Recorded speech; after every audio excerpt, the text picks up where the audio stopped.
Hello, everybody. This is Following Lucha. We are the lore keepers of Lucha Underground. My name is JC. I am joined by... Hey, yo, what up? It's me. It's Steven, other guy on the side of the room. That's right. Hello, Steven. Hello.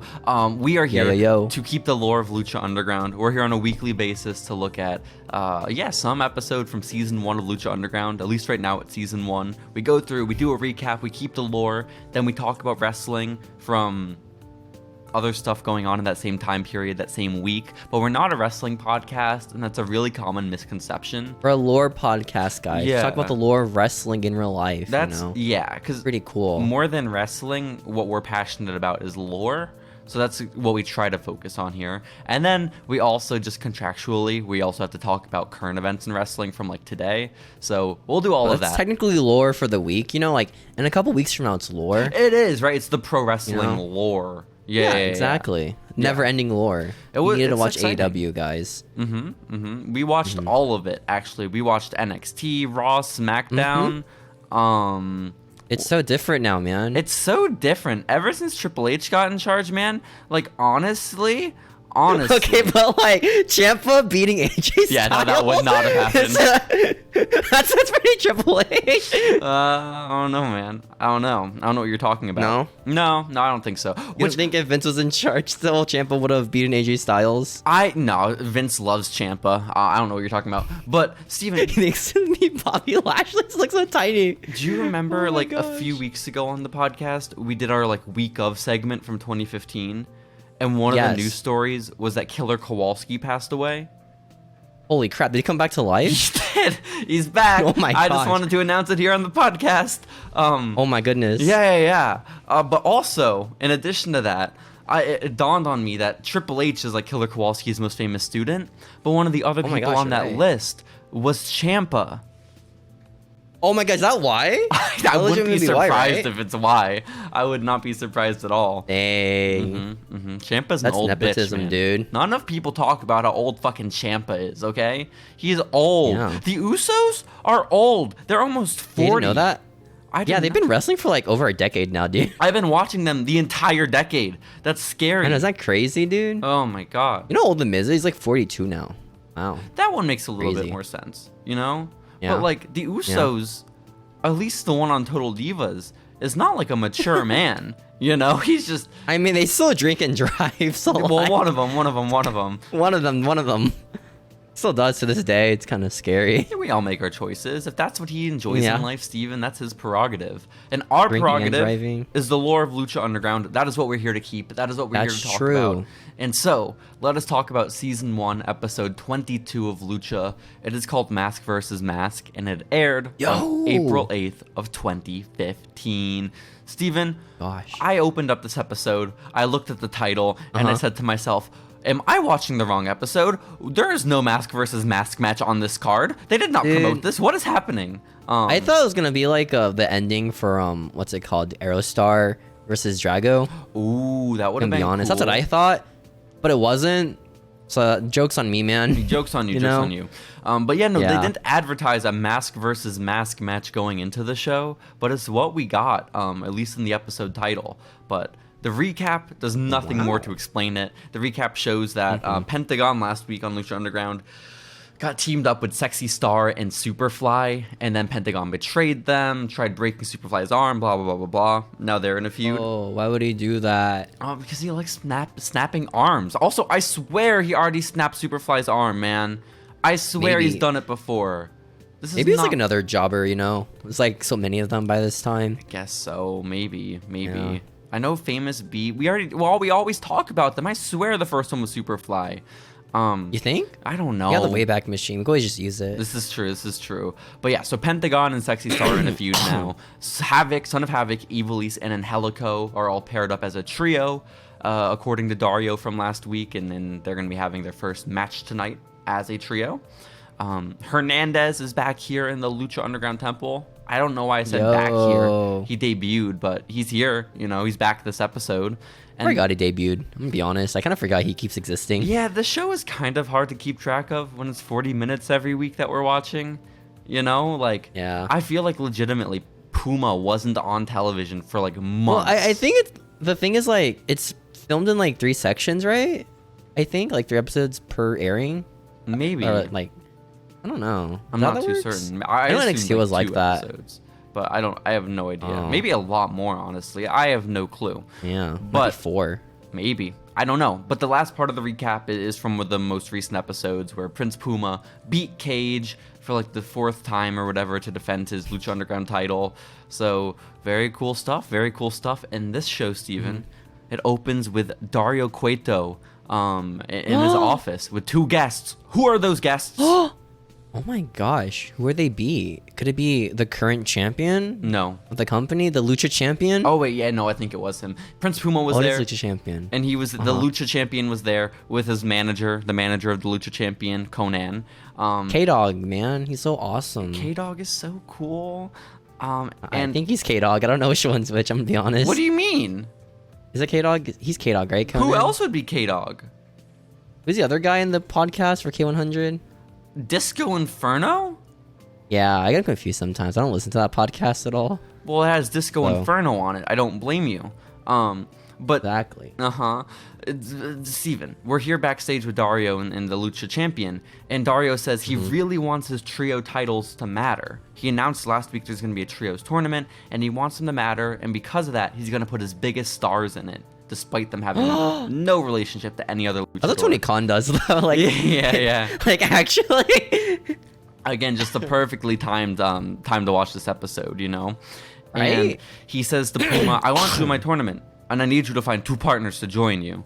And so that is kind of the message that Puma receives. And Dario says, the first team that you will be fighting is led by King Cuerno, and you'll find out who his partners are later tonight in the main event. Because Puma, in the main event, you are fighting King Cuerno. Oh my gosh, I knew that already. That's huge. That's huge. And then oh my goodness, he says it is going to be for the Lucha title. Even bigger. How does that work? What do you mean? It's a title match. Who gets the title? The winner of the match, theoretically. Like all 3 of them, or just no. The main event tonight is for the Lucha title. Oh, the trios match isn't for like another week or 2. Oh, okay. Steven, I'm not sitting here with my co-host who thinks he watched a trios match in the main event, am I? I thought it was a trios match, gonna be honest. You did not think that? Nah. You did not watch the main event then? Nah. The main event, dude, was so cool. When we get to the main event on this show, I'm going to have you describe it single-handedly. Okay. I mean, it's gonna be flips. Like, that's all Prince Puma does. Well, I don't want play-by-play. I have to be honest. I can do without that. Yeah. Play-by-play is kind of boring. There's no way you thought that was a trios match. No, there was 3 guys per team out there, man. They were just revealing who the trios were. And they could have just done it there. Spoilers. Dude. We're getting ahead of ourselves with the lore. No, it was one-on-one Cuerno v Puma for the Lucha title, Steven. Okay, that's the main event. God, how did you already know the match was happening? You said I already knew it was happening. Oh, because you said, hey, you're gonna fight Queen Cuerno, and you're also gonna fight him again next week. You don't watch this show. That's what you said. You don't watch this show. That's what you said. You said he fucking Cuerno already. You don't watch this show. Okay. Dude, you're misspeaking, bro. I am not. So the first match happens, right? And it's so cool, guys. Because guess what happens? There's a band there. They start playing. It's like, oh, dude, I love this band. And what was that band called? Oh. Do you remember what the band is called? Nope. I did not write it. Unless Matt Stryker and Vampiro make a big deal out of it, I do not write it down. You know? Wow. But when Vampiro stutters and keeps saying Amandita, I like that, you know, and he trips over himself. That's fun. And that's not what happened this time. What did happen was a 6-person match, Steven, a trios match. It's technically first round in the trios tournament that Dario is putting on. That happened already. Well, no, we're still in the first round. What I'm really concerned about, or confused about rather, is that they've mentioned that Big Rick won the first trios match last week, right, with his boys, with Killshot and with Mac, and they've apparently, that trio already made it to the finals of the tournament. Which, wow. Like the semifinals? No, the actual finals. And so I was really confused because they kept saying that, but I was like, that's not a tournament, man. That's a qualifying match, is what it is. And then I wasn't sure if like maybe they had a bye to like the third round, what the fuck it was. But then they announced that the winner of this match, this trios match that we're about to watch, they also go to the finals. So I think there are just going to be a shit ton of trios in the finals. Like a gauntlet match, maybe. I don't know. That sounds awesome, like a Royal Rumble. That's not what a gauntlet trios. But yeah, something like that. Sounds sick. Imagine how cool that would be, dude. Like a battle royale of trios. Yeah, I don't want it to just be like battle royale. One team at a time. I want all teams to start in the ring at once, ideally. Oh no, I want one team at a time, just walking in, all three of them marching. It could be cool if it were one member at a time, war game style. You know? Yeah. Not really, but war games is cool. I guess. I don't know. I don't really care about wargame matches, to be honest. No, but what match we do care about is this trios match in the first round of the tournament, because it is the team of Havoc, Ivelisse, and Angelico, the odd pairing, Steven. And they are taking on the team of Drago, Rey Fenix, and Aerostar.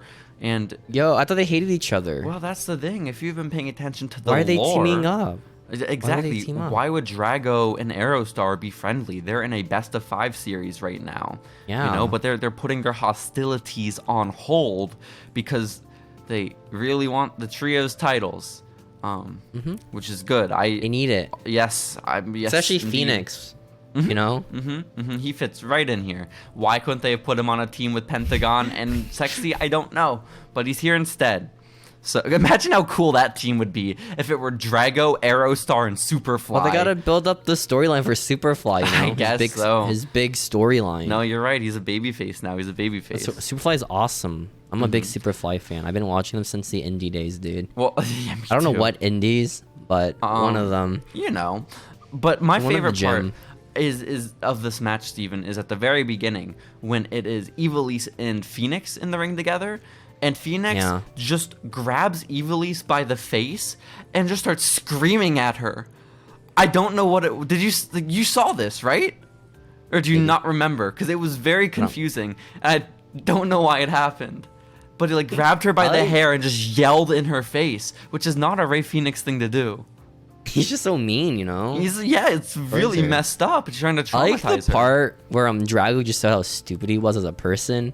And tried going for the pin when he wasn't the one in the match legally. Okay, no, that was... Because basically there's tension all throughout the match between Drago and Aerostar because they are fighting, technically.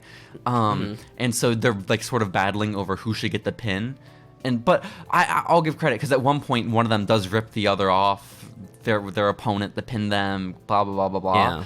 I will give them credit that it's lucha rules, so it probably doesn't matter who pins. But... still weird, you know? Still. I mean, the ref tells him, hey, you can't do that. The ref does say that, but it's Rick Knox, is it not? Rick Knox isn't going to enforce shit, you know? Nah. Yeah. He's too white, dude. Exactly. He's been whitewashed. Exactly. The match. But it's no better for Havoc's team, Steven, because all three of them, Angelico, Ivelisse, and him, are all battling, all fighting over who can be in the ring, tagging themselves in without permission. Much tension in this match. So and Rey's just there. Tension. Yeah, Rey Fenix is just a cool guy hanging out. He's the only guy without a storyline right now. He's trying to mediate, essentially. He's trying to be the arbiter for Aerostar and for Drago. Yeah. Yeah. There's so much history of them. It really does. Speaking of Drago, I remember one week I said he took his mask off, right, to show off his tongue. Yeah, it turns out it's just the bottom part of his mask. I saw that this time. That was crazy. He just rips his jaw. So I wasn't going crazy. Yeah, that was insane looking. I don't know. How do you think he keeps that in his mouth? Do you think he bites down on it? Might be like a mouth guard. Well, it's not because he has a tongue inside of him, right? It's kind of gross. A mouth? Maybe it's just guard? like a Velcro strip, you know? To his teeth. That's cool. Yeah, that's awesome. Yeah, but it's he just rips his jaw off. It's crazy, like really a Mortal cool Kombat looking finisher. Hell yeah. But to himself before the match. But he sucks. Canonically. That is also true. Yeah. But yeah, so Havoc's team, everyone's tagging themselves in just without permission, no cooperation. At one point, Ivelisse tags herself in by slapping Son of Havoc across the face, which was kind of nice, you know? Is that how that works? For tag team matches? Is it just slap anywhere? I guess so. And it was right after that slap, Steven, that Vampiro just decides to say, oh, Ivelisse, she's got a big cock and balls. and that was cool. True. I really like that. Also aged pretty well. Yep. Yep. It was great. And so the match was kind of just like a big spot fest, which was cool, you know. I mean, I watched it at 1.25 speed, so it was like. Yeah, no, it was second, even faster. You know? It was awesome. It was crazy, Hell dude. yeah. Hell yeah. It's like, oh my gosh, this is awesome, bro. I love wrestling. With now, you dude. watching it so quickly, were you able to understand what was happening when Ivelisse got out of the ring and walked up the stairs? I think she's like, yo, I ain't gonna win this match. I'm leaving, homies. And then she like dips the match. I guess, yeah. She was just kind of like, I'm fucking fed up with you guys being Son of Havoc and Angelico. I'm leaving. But and then yeah, as she's leaving, Son of Havoc simply wins. Well, I think it was like Aerostar and Drago were like fighting, right? Or something maybe, for like who should get tag teamed in. And then I guess Aerostar just got pushed off. Yeah. And then Son of Havoc was like, yo, it's time for me to get the finish, brother. And then he pins like Drago, which is really not impressive. Which means Drago will be winning the best of 5 series, correct? I have to imagine. I don't know, man. I don't know. They kind of treat Drago like shit, so maybe not. Drago has been like, he's won like what, 2 matches ever? Drago, if that, yeah. Like, and they were both against King Cuerno. Yeah. But yeah, so they advanced to the finals. Again, we don't know what the finals are, what they look like, what's going on there, but they're joining Big Rick, so that's cool. Hey. Maybe it's like a fatal 4-way triple trios match, you know? Probably that. Yep. Yeah? I think so. I hope it's 6 trios. 12 men? No. I hope 18 men. Oh my gosh. I think that'd be awesome. You know what's the worst rule in wrestling is the fucking double tag team match where they tag in the other team to go in. Oh, those are kind of so dumb. Stupid. Yeah. I hate that. It's a little silly. No sense. It is a little silly. But Steven, where the fuck is the crew? Because they still have not been announced or participated in a trios match in this They're tournament. not big name money, you know? They're not big names. Stop saying that. That's not true. They're the biggest money. They're main eventers. No, remember, the boss said, yo, I need my main eventers in this trios thing. You just buried the poor crew. The crew are main eventers. They've main evented probably more than anyone except for Puma. That's true. You know? So this company is made for main eventers. It's not made for mid-carders, okay? God damn it. All right, Big Rick. It's time for the crew, dude. It is. Mr. Cisco, bona fide main eventer right there, dude. I know. You're preaching to the choir, Stephen. You're preaching to the choir. But either way, we go backstage because we have another Puma segment, Stephen. Another very important Puma segment because Conan is there backstage with them and he says, yo, Puma, I got some good news. Puma is doing pull-ups while he's being delivered this good news, which is... I work on his back, you know? He does. His triceps, you know? Yeah. And Conan says, I found you a partner. And that of Hernandez. Because, you know, the LAX connection. So Hernandez comes on in, you know, he's looking real jacked. It's crazy. Is that even true? Does Hernandez show up? In my head, I'm picturing Hernandez showing up. He does. But in my notes, I don't have Hernandez showing up. Oh, he is there. Hernandez like, yo, what up? And Puma's like, can't really talk, so he just kind of reacts, like emotes. Okay, that's like good. in Fortnite. Yeah, that's pretty awesome. He's a Fortnite emote. And then Johnny Mundo's voice comes like, hey, here he has a partner. And then he does like that one scene from Predator where Arnold Schwarzenegger like comes up and like does the hand thing, like the handshake or whatever. The other dude. Well, I thought he was dapping Puma up. You know, I thought it was a Predator handshake. It's the scene from the Predator movie. It's like, you son of a bitch, and like it's like the meme one with like 2 jacked arms. Yeah.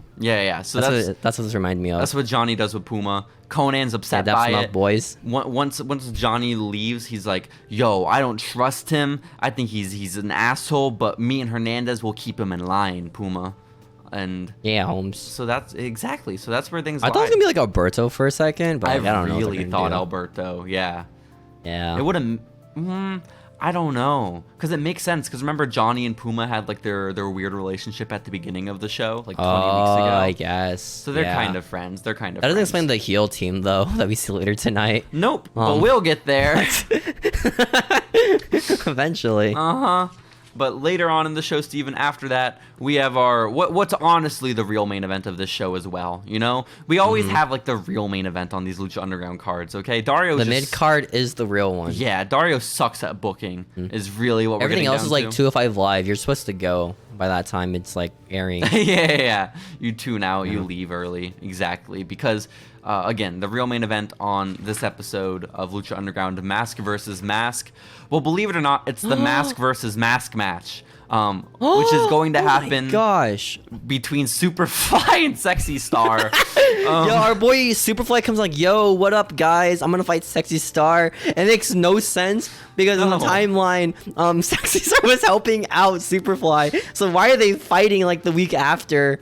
Like, Superfly almost gets murdered. Literally 7 days ago, these two people were the best of friends. Sexy Star was Superfly's savior, okay? But legitimately what it is that Dario Cueto fucking hates Sexy Star. He can't stand this woman and will do anything. He's not in the wrong, in my opinion. Yeah, it's like... The thing is, we're sympathizing with Dario here. You know, they're trying to do like Mr. McMahon Austin, and it's not working. You know, so was Sexy Star like a known like asshole back then? No, or it's just like she just sucked at wrestling, so people didn't like her. Yeah, but now she's like one of the worst people ever to wrestle. Well, yeah. Then she got like a little bit better at wrestling, and people were starting to warm up to her, and that's when she broke Rosemary's arm. So then it was like, oh well, then we'll go back to hating her. Yeah. Boo is right. So that's what Dario feels. Dario says boo when Sexy Star comes out and says, hey, Sexy, you're gonna fight your friend. But because I know you're friends and I know you don't really want to fight each other, I really want you to like fucking kill each other. I really want this to be brutal. So in order to ensure that, in order to ensure violence in my temple, this is going to be a mask versus mask match. We're gonna Lord of the Flies this match. You're gonna murder each other now, guys. That's really what Dario said, though, because it's just pretty cool, right? Yeah, and he's really good on his 5th grade literature books. He loves it. He loves it. Steven, this is all accentuated, I think, the stipulation here, the gravity of this match, when Vampiro speaks up about a minute into the contest, and he says, Sexy Star's mask saved her from suicide. It saved her from suicide, dude. She was suicidal, apparently. She was suicidal in the mask. I didn't know that. Well, you know why you might not know it? Because that was only half the quote from Vampiro. Vampiro said, Sexy Star's mask saved her from suicide. So she said. Which is, does she not believe her? Like, is she like using suicide to get sympathy from people? Just for sympathy, like, yeah. So mean, dude. Fuck really Sexy Star, dude. Sexy Star. I like the part in the match where it starts, right? The bell rings. Sexy Star does like a roll for like no reason. Okay, this match didn't make much sense at all. I'm gonna be honest, man. It wasn't a good match, you know? No. And I don't blame either competitor because they're both not the greatest wrestler. How dare you? Don't say that to Superfly. So, like, I liked in this match where Superfly just started slapping Sexy Star. Was getting so just ruthless and brutal. Did what Dario wanted. But he was just like over the top, like fucking her up. It's like, you are Superfly. This is not what you're supposed to be doing. He saw his chance and took it, man. You know, he got the cake and ate it, dude. How many opportunities do you have to beat a woman on live television? You know, it just doesn't happen. It's just like a fucking wife beater. Oh my god. Also, I really love the part 2 where Vampiro was just like totally not invested in this match. And so he says, you know what'd be funny, Matt? Imagine if this match ended in a count out and someone lost their mask. Yeah, that would be funny, Vamp. That's AEW Dark Elevation commentary right there. Oh my gosh. But imagine like something the Big Show would say. But imagine if he said that and then it did happen. Imagine if it was a double count out and Dario made them both take their masks off. I think that would be a better outcome, to be honest. Yeah, that would. I hope they do that in real life. Has that ever happened in real life? Like a double count out? Ain't no way. Ain't no way. No. That'd be sick. That's what they do in WWE. They're gonna have like Rey Mysterio versus like other mask guy. Double count out with Axiom or something, you know. They could do go back to A-Kid. A face paint versus face paint match in AEW with Sting and Darby, you know, add a lot of gravity to that match. I think that'd be fun. It's a good match, man. Whoever loses their face paint, man. And so like one of them has half already. gone. Well, yeah, that's a little tough. But what's cool is like after like the hair versus mask matches, you have the razor all the time where you're shaving someone's head. But this time you'd have a wet washcloth, which is like really intimidating. I like that. Like a leg versus mask match with Zach Cowan. A leg? You mean he loses his other leg? He loses his only leg. That's not fair. Why would? That's not equal. Someone's mask versus a man's leg. It should be leg versus leg, man. What the hell? What do you mean? Like, what do you mean, dude? Like, regardless of who loses, someone should be losing a leg, not someone loses a leg or a mask. Maybe it's like a prosthetic leg he loses. Okay, that he just have to take off his prosthetic? Sure. He can never wrestle with prosthetics ever again. No. And he has to change his name too. Vampiro said he can't be Superfly anymore. Aw, poor Superfly. Oh yeah, because spoilers. Superfly did lose this match. He lost to a roll-up. What a loser. It was a flash pin. It was a La Magistral, which is great news. Really great news. Is that a finisher? I don't know what Sexy Star's finisher is. I'm gonna be honest. I don't either, man. I also don't. I want to be honest. I don't know like half the wrestlers' finishers are because like every match ends in a roll up.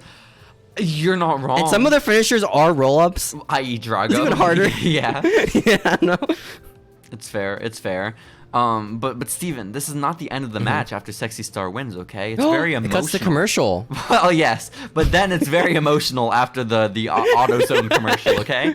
Everyone in the crowd's like cheering on for this guy losing his identity. Well, you know, this guy's career is on the line. It's like he's gonna lose his entire career of being a luchador. His livelihood, honestly. Right now. And everyone in the crowd's like, yo, this is awesome, guys. We're cheering. Fuck yeah, this is great. It was pretty great. And the guy's all traumatized about losing his mask. Well, yeah, but he's a good sport about it. He gets down on his knees, you know, and he puts his head down and he says, Sexy, take it. Oh my. Well, oh my God. Sexy, take my mask, please. And Sexy is so conflicted. She's like, I don't want to do it. I don't want to do it. Please, no. And then she does it. And then they hug, and it's so warm. And it's so sweet. It's so lovely. He's not like handsome though, so like. I mean, no, he's just like whatever, you know. It was a big deal. Dude. It was a big deal when King Cuerno unmasked. Okay. I like on the WWE whenever they do the unmasked thing, it's like, oh my god, he's ugly. What an ugly bastard. Yeah. When have they done that aside from Kane? That's it. Oh, okay. CM Punk. I think they did a CM Punk technically when he was bald. Oh, what an ugly bastard! They didn't have CM Punk. That's what they said. Like, showing off his bald head. Sat there on the ladder with Big Show hanging him. They just called him ugly. That's so mean. He's bald, guys. So oh my gosh. Damn. Well, yeah, he's not a looker, I wouldn't say. But either way, they're hugging, and then, dude. Up from behind, a sneak attack, Steven. Here comes Pentagon Jr. And he starts beating up Superfly, and he throws Sexy Star out of the ring. And guess what he does? He does a package pile driver to him, and he's like maskless. He took a naked pile driver, dude. No, a naked Full Superfly. Force. This is so sad. He didn't have the protection of his mask on to help him land the fall better. He did not. Took it he did not. on his head, dude. Yeah. Sucks. It was really sad. It was really sad. And then he grabs Superfly's arm and he breaks it. And then Sexy Star shows back up in the ring like 2 seconds later. Which I don't know why she was so out of commission. She simply got thrown out of the ring. You know, it like wasn't She had a hard grueling match, you know? Oh, no, you're right. You're right. It's like where Ronda Rousey lost the title because she had a grueling match with Natalya. As people are wont to do, you know? It makes sense. Natalia's a tough competitor. Steven, it's so crazy to me that that woman's only been champion once. That is insane. Natalya? Yeah. I mean, it's Natalya. She's like a tag team person more, like before, like a valet. Like, part of her career. I mean, that was a few years. And the rest was like being in Total Divas. I mean, it was a pretty good like. Granted, she was the best part of Total Divas, though. I mean, she was. To be fair, you're not lying. You're not lying. Brie Bella was there though, so you forget about that. I like. Natalya's the best part. No, she's so weird. It's like she was actually insane. She's a little insane. Everything she's had to be part of for like no reason. She was involved. And fuck Summer Rae, guys. It was her community. Fuck Summer Rae, honestly. So true. Fuck Summer Rae. They finished that storyline. Isn't that crazy? It's beautiful. Long-term booking. Natalia rivalry. Long-term booking. Yeah. Actually, long-term booking though. Like no joke. What do you mean no joke? You have to watch Total Divas to get that reference. Okay. It's the greatest rivalry of all time. Summer Rae versus Natalia. But you think it was supposed to end in 2022 at the Royal Rumble? You think that's how it was supposed to culminate? Okay, they had that in mind since 2012. Okay, no, that makes sense. Ever since Summer Rae was in lingerie football, they just knew they had to book the 2022 no, I get that. Royal Rumble return. I get that. Have her face Natalia. I forget who won the Royal Rumble. Like, who won the entire Royal Rumble? No, the little feud they had together. Oh, dude, I don't know what happened there. I'm gonna be honest. I don't know. Either way, we have more pressing things to get to, like the real main event of the evening. This is your time to shine, Steven. Take it away. Yo, so our boy Prince Puma comes out, right? And he's wearing like a Puma head mask thing, I think, right? I think Vampiro's like, yo, he's mocking King Cuerno right now, guys. This is awful. He's such a scumbag, dude. Prince Puma is wearing a dead mountain lion on his head. Yeah. That's... Is that what a puma is? A mountain lion? Yeah. Or are they different creatures? No, I think they're the same. It's just like different names depending on where you are. I think in Texas we call them mountain lions. I think. You know. I think. But Prince Mountain Lion would be a shit name, you know? It just wouldn't work as well. Lord Mountain Lion? Lord Mountain Lion? Oh my god. That'd be kind of sick. Monarch actually. Mountain Lion? Yo, we're getting further away from sick. But what do you mean? I think this is complete confirmation that Prince Puma... Is he a furry, Steven, if he's wearing a skinned mountain lion on his head? I mean, is Cuerno furry? Well, he is, right? Cuerno, his looks more... I don't think it's a real deer on his head, but it looks more realistic. Puma's is clearly a Cuerno's like he killed animal. A deer, right? Yeah. Okay. But Puma, I don't think has killed any mountain lions, and also the thing he has on his head looks like a children's toy. You know? Like, it's a very like clear go to a gas station, just bought it? Yeah, and just like sewed a blanket onto it so it hangs down like a drape. Yeah, that's really what he did. So I don't know. I would say he's a furry. I think so. Then right mainly after we get revealed Cuerno's partners for the trios match. It's Cage and Tejano. Like wow, yes, these are good competitors. These are honestly. Like, in reality, it looks like a pretty intimidating group. It's Brian Cage, it's Tejano, it's King Cuerno. But in reality, these dudes are like the biggest scrubs in the company, you know? they don't win, you know, when it matters. They're the biggest chokers, you know? They honestly are. I think they have a worse record than fucking Angelico, Evil East, and Son of Havoc. Tejano is like winless right now. Yes, he is. He has one loss to his name. Yeah, I think the best for the dude. King Cuerno I didn't know he was in this company. I'm going to be honest about that, too. Yeah, I was surprised to see him stick around after the Alberto thing. Maybe it's like an AEW thing where, like, they're not technically AEW, but, like, they show up on every show ever for some reason. Maybe it's like that. He's a contract worker. Maybe. Just pops up wherever he wants. Maybe. I just figure it's the same contract that, like, Pentagon and Phoenix have, where they're AAA wrestlers, but because it's owned by AAA. They still compete, you know. Well, Alberto is Lucha Underground, right? I think, and AAA. Yeah, he would be as well. Okay. But Steven, continue, man, because this is a big trios match, right? So there was this one spot where everyone starts diving out of the ring, right, for some reason, and then Johnny Mundo does a dive to the outside.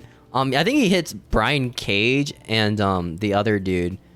What was his name again? It's not that important. Tejano. Yeah. Right? And then, like, in his landing, he falls and elbows King Cuerno in the face. No. It's like unintentionally. Poor guy just got wrecked for like no reason during this match. Poor guy. I have a question. Why does Tejano still have his bull rope after losing the bull rope match? He shouldn't be allowed But it clearly shouldn't be his thing. He fucking tapped out and got... Well, he didn't... It wasn't a mask... It wasn't a title versus bull rope match, okay? I mean, I guess not. It should have been, though. It's just, like, embarrassing, you know? Like... I mean, it would just be so... definitely embarrassing. Like, for sure. I think Tejano had to... He had to stick with his pride, dude, you know? That's Alberto. It's like, I gotta start from lower. I gotta go in the lower card, guys. Like the champion of the company. Yeah. Start fighting in the main event. That makes sense. Yeah. Steven, how did you interpret this match, though? It is a one-on-one match for the Lucha title between Puma and Cuerno. Oh, I legit thought it was like a trios match for some reason. But I think how? It's fast forward. I think it was on 1.25 speed, so I kind of missed out on some. I was too. Actually, for this match, I was really tired of it, so I put it on 1.5, and I still knew what was going on, man. I thought it was gonna be like 1v1 the entire. I was like, man, why is Prince Puma not tagging in, man? They're just getting beat up right now, dude. They were in street clothes, the people on the outside. So what does that mean, dude? Everyone except for Puma and Cuerno were in street clothes. Alberto wrestles in a shirt. That's a good point. What's your point? The crew? They were white beers. They were all just kind of guy. Honestly, fucking Hernandez should be the leader of the crew. Okay, I am sorry, but you can't bring him into this company. It is not. Dude is bald and he wears the same outfit as them. He is made to be their leader because he's just twice their height. Yeah. He's like a bigger version of them. He really is. I think so. We can replace Big Rick. After the match, everyone's outside in the ring, right? And then I think Cage's like, yo, I gotta pull you back in the ring, Cuerno. And he picks him up and just throws him in there, right? And then the LAX dude's like, yo, Prince Puma, get the fuck up. And Prince like, okay, man, I'll go in the ring. Mm-hmm. And then Prince Puma just wins. Okay, so you really didn't watch this match. What do you mean? This match is great. The entire point of this match, the big thing, is that Puma wants to win without any interference, right? Whereas King Cuerno keeps using Tejano and Cage to help interfere, right? Nah. But Puma really wants to defend his title with honor, right? And Johnny Mundo is respecting that. Johnny Mundo is not getting involved, which is very cool of him. Whereas Hernandez keeps inserting himself in the match. And at one point, Hernandez does the most devastating move in all of sports entertainment and does the bell clap. He walked on the apron, dude. What an asshole. He got up on the apron. He bell clapped King Cuerno, shades of the great Khali. And then fucking Puma was able to get a 630 and win. Dude, Austin Aries did the bell clap? Yeah, that's his thing. That's so oh, he did do that. That's so lame. He's such a lame you never watched guy. An Austin Aries match? Dude, I love Austin Aries, man. Banana, am I right? It's not funny. There's a banana. Everything he's in. Yes, good. Haha. And then they all beat each other up at the end of the match, and then it fades to black. Well, yeah, and don't forget they faded down Matt Striker's audio again. I don't know why. I think legitimately they didn't separate his audio track from the music and the just the other noise in the show. And so when it some of it fades down, it's all fading down. Might not realize it was the ending of the show. Oh, you mean they just wanted to fade him out until he was silent because he didn't stop talking? Maybe because I assume the next episode's either gonna be the next segment of the taping, or they're gonna still be in the ring just fighting for. I don't think that's it. I don't think that's what they're gonna go for, but maybe. No. Maybe so. But Steven, so Prince Puma is kind of pissed at Cuerno, or not Cuerno, sorry, pissed at Hernandez, that's his name. And so when they get into the ring afterwards, and Puma celebrating that he retained his title, Hernandez tries to raise his arm, but Puma won't let him. And then Hernandez is getting really forceful and makes him raise his arm anyways. It's really messed up, okay? That's mean, dude. Mm-hmm. Other than that, the only other notes I had from this match is that Vampiro at some point just casually drops the fact that over the course of his career, he's broken his neck 3 separate times, which is fucking insane. How can you even have a career if you've broken your neck 3 times? The amount of time for recovery. How long are you out, Exactly. Maybe it's a minor injury.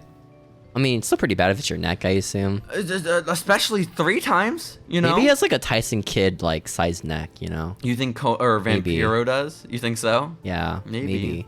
Like right now, probably. I guess so. Yeah. And then at one point, Matt Striker's like, I don't know what you're talking about, Vampiro. Conan is a legend. And then Vampiro just says, where? Which I thought was really funny. That's a shoot, brother. It is. Okay? It's a shoot. But Steven, that is pretty much all we have for Mask vs. Mask, Season 1, Episode 22 of Lucha Underground. How do you feel about it in total? Wow, that's your takeaway? I didn't really... It wasn't that bad. Those alright matches. I feel like trios matches kind of tiring. I like that it has stakes, that it's all for the title.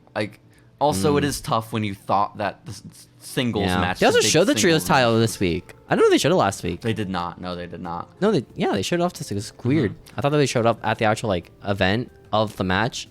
No, he just shows it off on camera like, hey guys, that's the title. There you go. Right what there. was going through your head to think that was a trios match with 0 tags?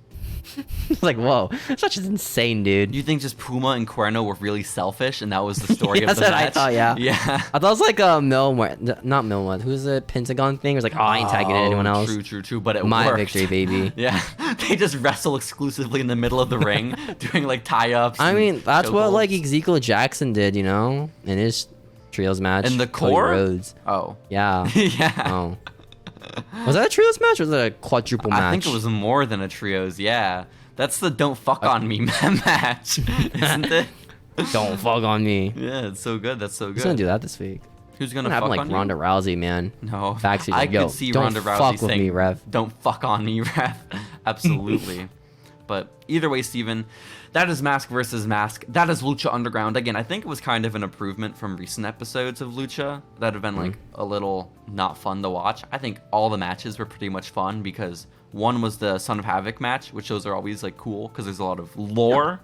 The Mask Big versus spots. Mask match was stupid as shit and it was really fun. It wasn't even a good match. I'm gonna be No, but it's so fun much. because like it's a real. Is it? It's very creative that it's like, hey, you two good guys that like each other. Your boss hates you. He's making you fight each other, but also you're gonna lose one. Why of the is this match happening in the first place? Because Dario hates her. That's legitimately the reason. Good. Yeah. So Is she supposed to be like the Steve Austin of the company? that's what I mean. I Sexy think star? so. I think so. She really is. Yeah. Uh-huh. She's got to find her Makes stunner. sense. That's the only thing she's missing. It It's the can't be roll-up. a Mahi Straw because when she's not in Who's a gonna be match, the Brett Mahi man? Straw is going to be so confusing, when she has a run-in and just Mahi Straw's people. Who's gonna be her Bret Hart? Like that starts her big career push. Ooh, who does she cut her, what's the sexy 316 promo on? Yeah. That's a great question. Shoot. Maybe it is Pentagon. Is she gonna win the trios tournament and cut the promo? I mean, she can't because she lost. But That's a good point. Oh well. We'll figure it out. We'll figure it out. We got time, Steven. We got time. But what we need to do right now is we need to get into the week of what else happened during April 8th of 2015. Are you ready, Steven? Oh my gosh. Are you ready for this? Yeah. Okay, I'm going to take that as a yes.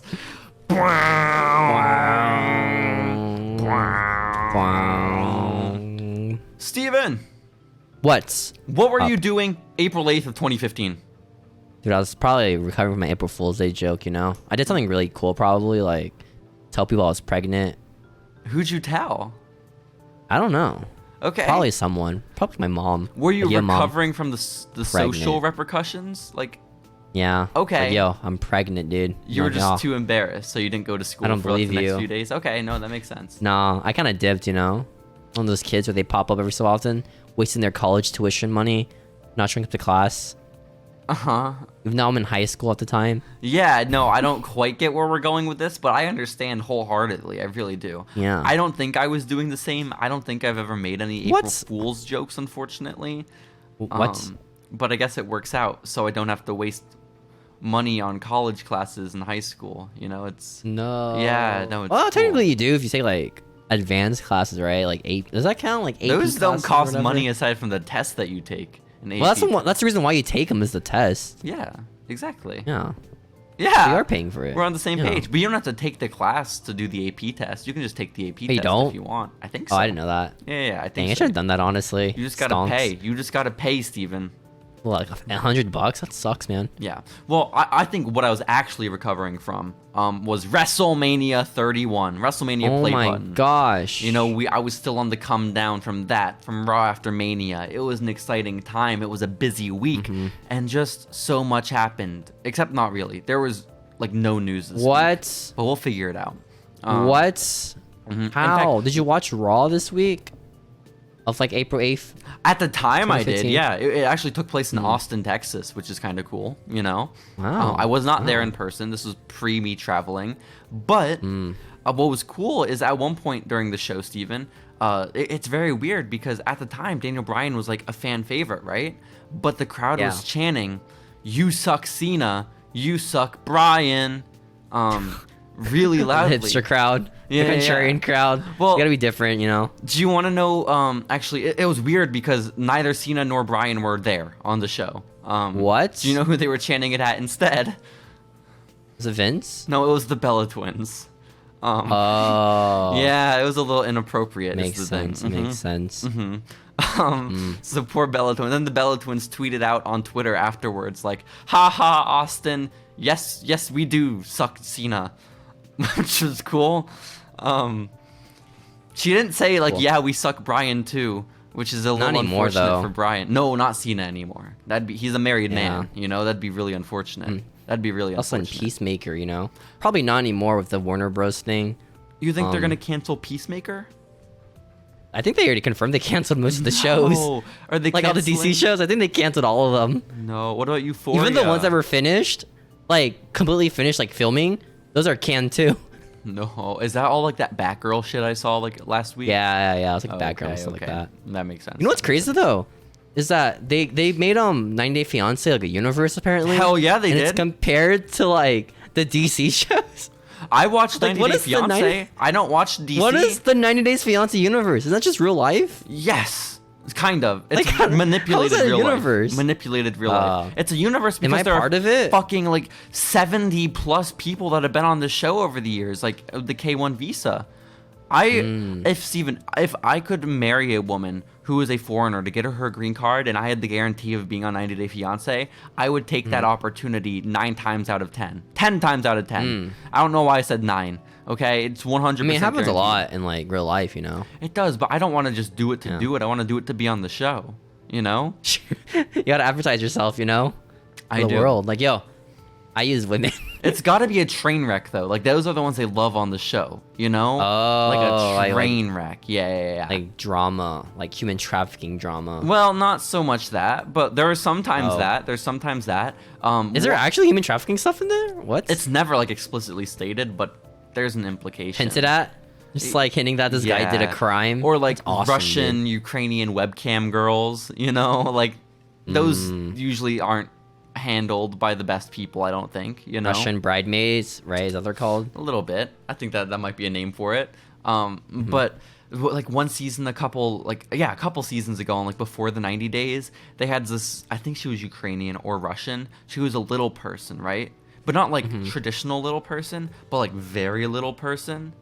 And so like she, baby sized? A little bit bigger than that, you know? But like her proportions were more like human.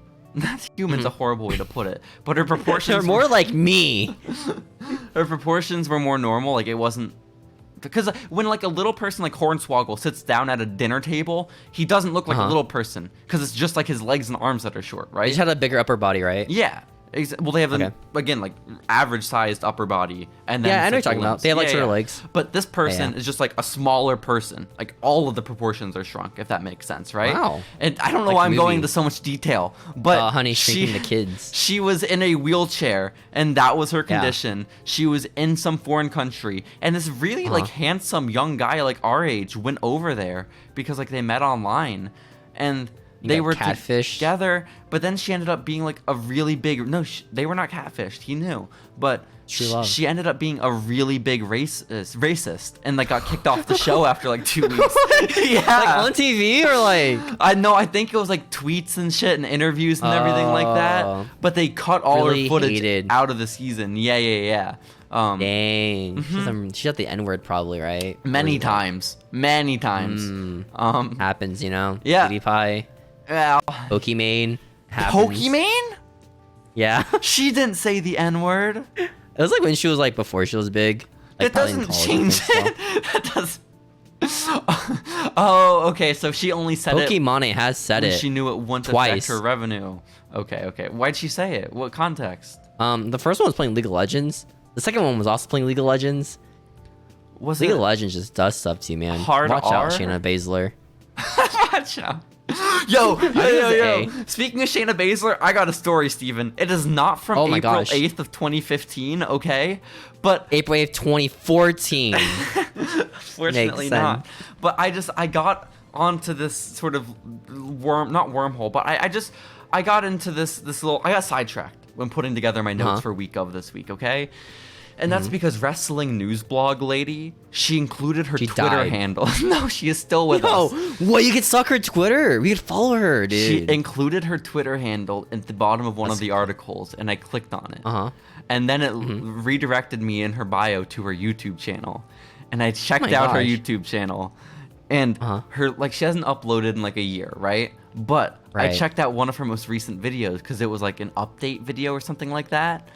And I got hooked, okay? Oh my gosh, I got hooked. It was it was story time, okay? It was story time because apparently Wrestling Newsblog lady, she herself is in a wheelchair, okay?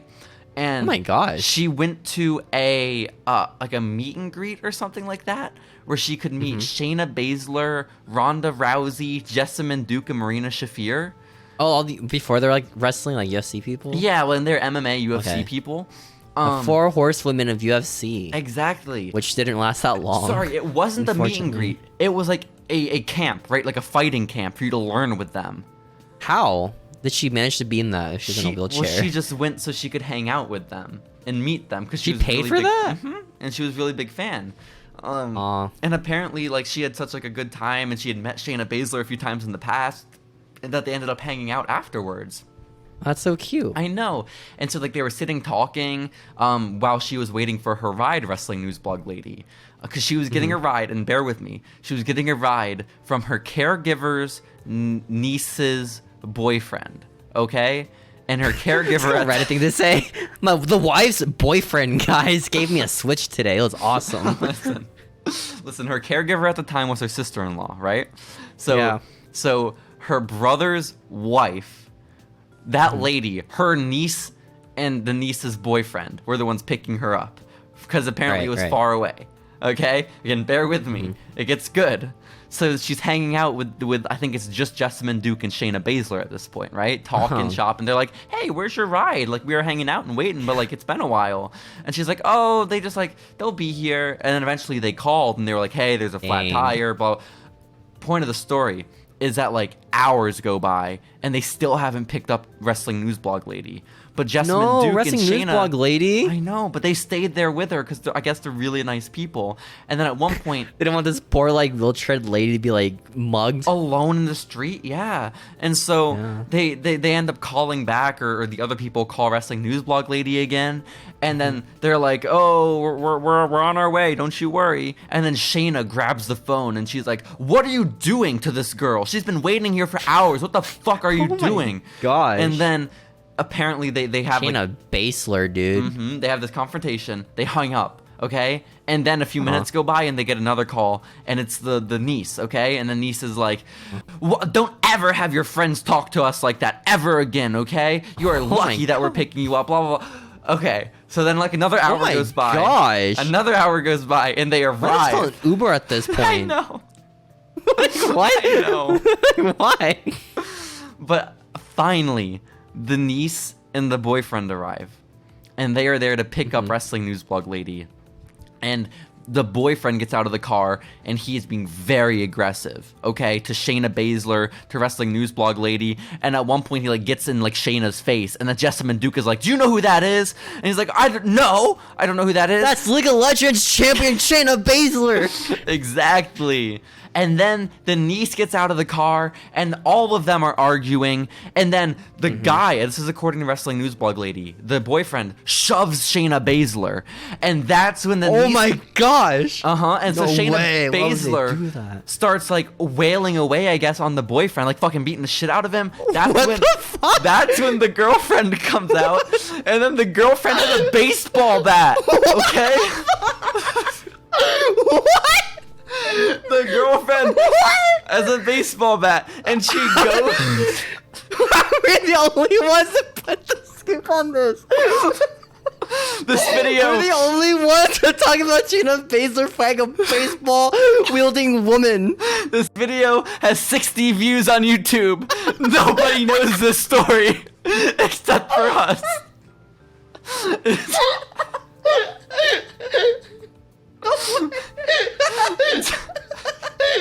If we ever meet Shayna Baszler, do we ask her, hey, remember the time you were a wheelchaired woman and a girl with a baseball bat wailed at you?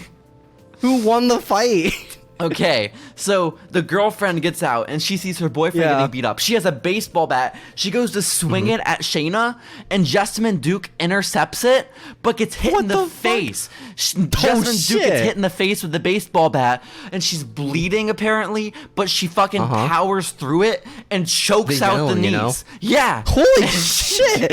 What the fuck is the boyfriend?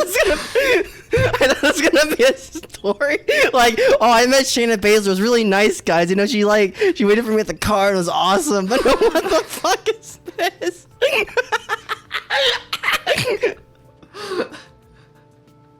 So, what is this story? Listen, we're almost done. We're almost done.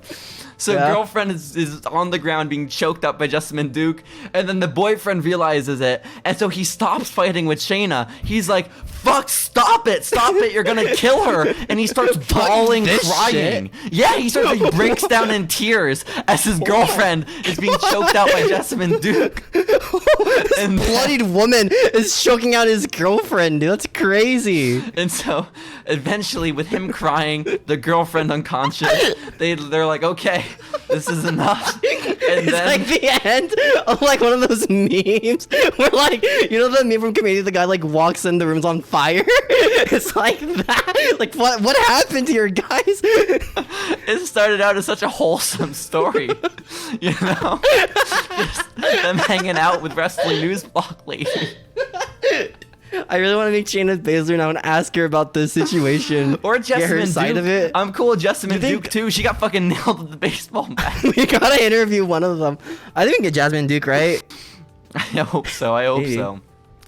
But fuck, dude, I can't tell you. I was so like into like doing my week of, and I just completely got off the rails for like a good 20 minutes watching this video. You did, dude. That was awesome. I love this story. That's crazy that we're like one of the only people to know about this situation, all because we like didn't know how to get our news sources from back then. Because we don't want to pay for the Observer. It's all come down to this. This is our end goal. It's fate, you know? It really is. So again, shout out to Wrestling News Blog lady. We love you. I actually respect her now. She is a badass lady. I'm gonna forgive any and all typos. Okay. Apparently, there used to be a Wrestling News Blog podcast. She mentioned it on the video because she was like, I used to have an interview up that I did with Shayna Baszler for this website called Wrestling News Blog, but they took it down. So like that's a little sad. Yeah, so, fuck Wrestling News Blog. Fuck them. Honestly, if they knew it was good for them, they'd still have Nessa working for them. Shouts out. We'll hire her. No, we won't. We'll make her our third mic if she wants. Yeah, she'll be like our sixth ranger, you know? Pop up every so often. Hell yeah. I think that's the move, but yo, she's awesome. That's crazy. What the fuck, dude? What a great story. Yeah, yes, indeed. We should put that as a clip. Maybe as a TikTok. Just look on YouTube. Just all of it. It's just a recreation of her own video that's already uploaded. Yeah. Well, I mean, we'll give it like 2 more views at least, you know? That ain't bad, man. That ain't bad. Exactly. But Steven, there's other news that happened actually in the week of April 8th of 2015, okay? Man. I know, it's a sad time. It's a sad time. Fuck, you're gonna top Shayna Baszler and Jessamyn Duke beating up this couple. You want me to try? Yeah. Okay, it's not gonna happen, but I'll try. Oh man. So, you know, WrestleMania just happened. Everyone was in like Palo Alto. Everyone was in San Jose. It was a big deal for WrestleMania Play Button. And one man that was there in town, because he lived in the area, was one Scott Steiner. Okay. Wow. You know, Big Papa Pump himself was in the area. One of the brothers. That's crazy. Exactly. One of the brothers. The only thing is, this weekend didn't go as planned for poor Scott Steiner. Did he die? What the fuck? He is alive. However, he got a little heated unfortunately. He got a with little numbers? Heated. Not again. No, not with numbers. With a woman, actually. With a woman in the in the Palo Alto airport. Or sorry, the San Jose airport. My apologies. Right. He was at this airport when he came across Hulk Hogan's wife. Oh my gosh, which one? Well, I think her name was Jennifer? Jennifer Hogan? Oh, okay. I think his most recent wife. And he approached her, and he apparently was not kind. And apparently... Why? Well, because apparently he said to her, hey, Jennifer Hogan, I'm here at the airport, and I'm waiting for your husband to arrive on his flight, so when he arrives, I can murder him. That was alleged. Yeah, the Tommy Dreamer. If you don't know, guys, about the Tommy Dreamer reference, apparently was really depressed one time and wanted to, like, shoot Paul Heyman on stage. At WrestleMania. So, like, thank God that didn't happen. Yeah. Thank God. Well, also, Hulk Hogan's still alive to this day, so good news, good news. Scott Steiner, thank God for that. Thank God. Jennifer Hogan, rest in peace, but... was that a joke about wanting to murder Hulk Hogan, or, like, they legitimately want to, like, murder Hulk Hogan? So there's a lot of confusion here, because that was alleged, I guess, by Hogan and by Hogan's wife, is that there was a threat of murder, okay? That's the defense? Mm-hmm. Well, and then, like, at first, Steiner would not comment on it, okay? And then it came out that WWE banned Scott Steiner from all the events that weekend, okay? He was not allowed. And then it came out the police were investigating Scott Steiner for terroristic threats, okay? What are we doing? Gonna blow up the plane? Well, just, if you are gonna threaten to murder someone, the airport's not the place to do it. You know, it's really not. At least with outside the airport, dude. Like, come on, dude. But then finally, Scott Steiner spoke up, okay? And he says, those allegations are bullshit. I did not say that, okay? I did not say that. I did not. It's not true. I did not. What he said is, I didn't threaten to kill Hulk Hogan. I told his wife that he's just a scared little bitch. Whoa. So he admits that he did confront Hogan's wife at the airport, by the way, by saying this. But apparently, he's a scared little bitch because what Steiner did confront the wife about was that Hogan was going to be inducting Macho Man into the Hall of Fame that weekend, right? And Scott Steiner was upset by it because he was saying, Macho Man fucking hated you. You shouldn't be doing this. What is this 80s wrestling, like, politics stuff? This is 2015. Just let it die. Oh my gosh, dude. So he says he only went up to the wife to make fun of Hulk Hogan, not to threaten murder. So right, he just wanted to harass this woman. Yeah, it's really not so bad. You have to understand. But yeah, no, not as good as Marina Shafir or Jessamyn Duke getting hit with a baseball bat. Unfortunately, I wish I could top that. Yeah. But I don't think we're gonna. But you're on Steiner's side, I imagine, correct? I mean, he is the big papa, you know. He really is. He's not my daddy, however. That is the tribal chief. He ain't my daddy, bro. Yeah. It's like maybe Roman's new thing is being called daddy. That's his new thing now, right? Because he's a daddy in real life and in wrestling. If the Usos start calling him daddy at the age of 37. Yo, that's my daddy, Oos. That's my daddy, Oos. Oh my God, that's my Oos daddy. My Oos daddy? That's incredible. Daddy. My Oos daddy. Which just means my brother daddy, which is pretty cool. That's my daddy, bro. Hell yeah, it is. But Steven, also big news in April 2015. It is official. AJ Lee has retired from professional wrestling. No. So sad. No, why would she do that? I don't know. Her last... That was like a lot sooner, to be honest. That was like 2014 when she did it, or like 2013. I didn't realize it was over a year after Punk left, you know? Because that was Punk left at the Rumble 2014. AJ... Well, this was after like the AJ versus everyone match, right? Or was that like before? You remember that? The AJ versus the entire Divas division match? Well, obviously her retiring would have come after that. Oh, right. yeah. But her most recent feud was with the Bellas, you know, where she did all like the anti-diva stuff. She lost to them. She teamed with Paige at Mania. Did they lose at Mania, Paige and AJ? I thought they won. Probably. I don't remember this match existing, to be honest. Man, yeah. I don't know, but I think that was AJ's last match, was that tag team match with Paige. Which was cool because she wore Bayley's t-shirt during that match at WrestleMania, which was very nice. I'm a hugger. I know, it was so sweet. By the way, too, just an update on last week's story where Brock Lesnar heinously wiped out Michael Cole, the cameraman, and just so many people. Michael Cole is officially threatening legal action against the Beast Incarnate. So no, we will have updates as the weeks continue. How do you do that? You're like employed in the same company, right? But like, well, Brock was suspended. Oh, okay. Of course. So he's just a random dude. He's beating up his employee. Essentially. Sucks, man. Yeah. Okay. In my notes, I accidentally wrote down Michael Cole is threatening legal action against Michael Cole, which is that's not how these things turned out. I mean, it happened once, right? It's got to. In storyline. Michael Cole threatening legal action against himself, you mean? Yeah. Yeah, no, it did. Also, another update, Dude, Steven. Last week we came on this podcast and we reported some fake news, and I apologize. We officially apologize. Misinformation? What we spread a real podcast? Misinformation. We said that Stone Cold did not show up at Mania, and Stone Cold turned down being on Tough Enough because he's upset with Vince McMahon. Oh no! What happened? Stone Cold went on his podcast years ago, and he clarified. Okay. He clarified that he was not booked for WrestleMania. So that is why he did not show up. Okay? Which I don't buy. There's no world in which Stone Cold Steve Austin is not, like, at WrestleMania, you know?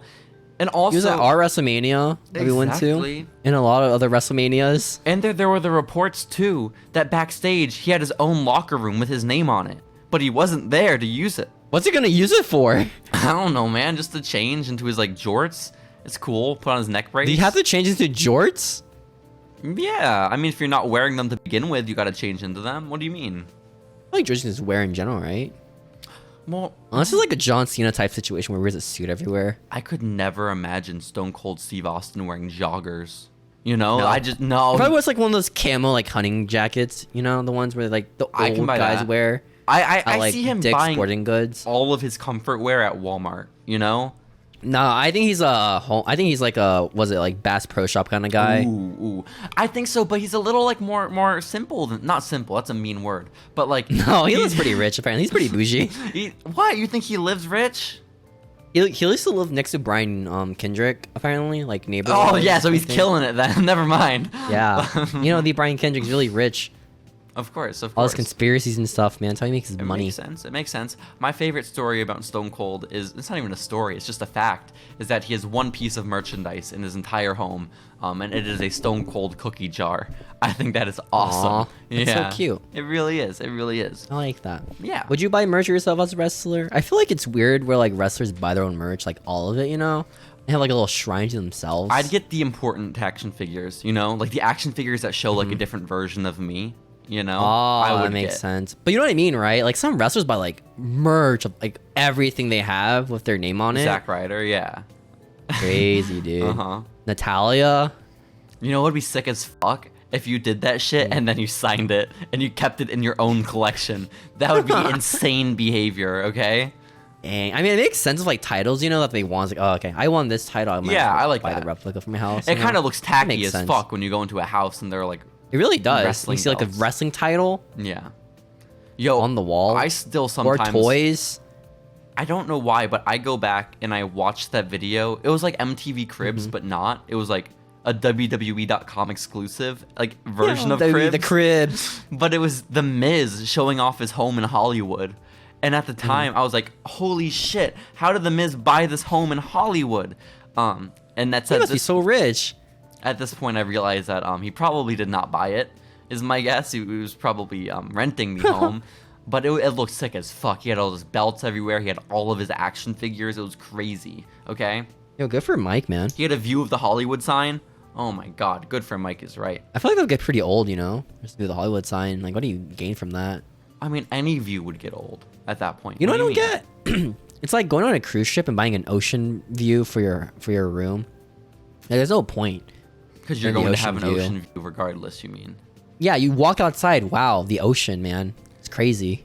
I mean, I get... What's a non-ocean view room on a cruise ship? It's across the hall. Oh, like in the middle, the other like side. no windows? Yeah. Yeah, like those middle bunks, yeah. That would be kind of Which are really cheap, too.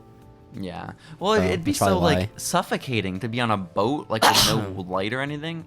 I get that. I mean, there's light. There's, like, artificial light from outside your door. Nah, ain't no way. The lamp. Ain't no way, Pretty Steven. nice. Pretty bougie. You've been on cruises before? You never been on, like, a cheap cruise ship? Like, the Carnival ones? I've been on, like, a day cruise, like, when I was, like, 8. But I've never been on, like, a overnight. This is why we're going to go on the Jericho cruise, man. It's gonna be so smelly. Holy shit. Steven, do you want to go on the next Jericho cruise? Honestly, maybe. I would be so down to go on the next Jericho cruise. Have you ever seen, like, those, what's it called? Like, rock cruises where there's a bunch of, like, middle-aged dudes? That's what it is. Probably we would be the youngest fucking people on that boat that aren't, like, children. That's the thing I'm scared of. Yeah. I think it could be... I think if it was us going, we could have fun. Like, I wouldn't go by myself, you know? No, me neither. Shoot, I'm so down. When's the next Jericho cruise, man? When is it? Maybe like after COVID, you know? After COVID year 20. Maybe. But are we committing right now? Are we going on Jericho cruise? How much is it? I don't know. I'm excited. Gosh. Pricing availability? I'm looking up right now. Oh, perfect. February 2nd to 6th. This 2023. Yeah, Miami to the Bahamas. Wait, do I have to have my passport? Probably because you're going... Wait, I don't know. Do you need a passport? I don't know, like, but if I do, I'm going to put down get passport. Hey, it's only like, you know... Yeah, we got time. Kind of.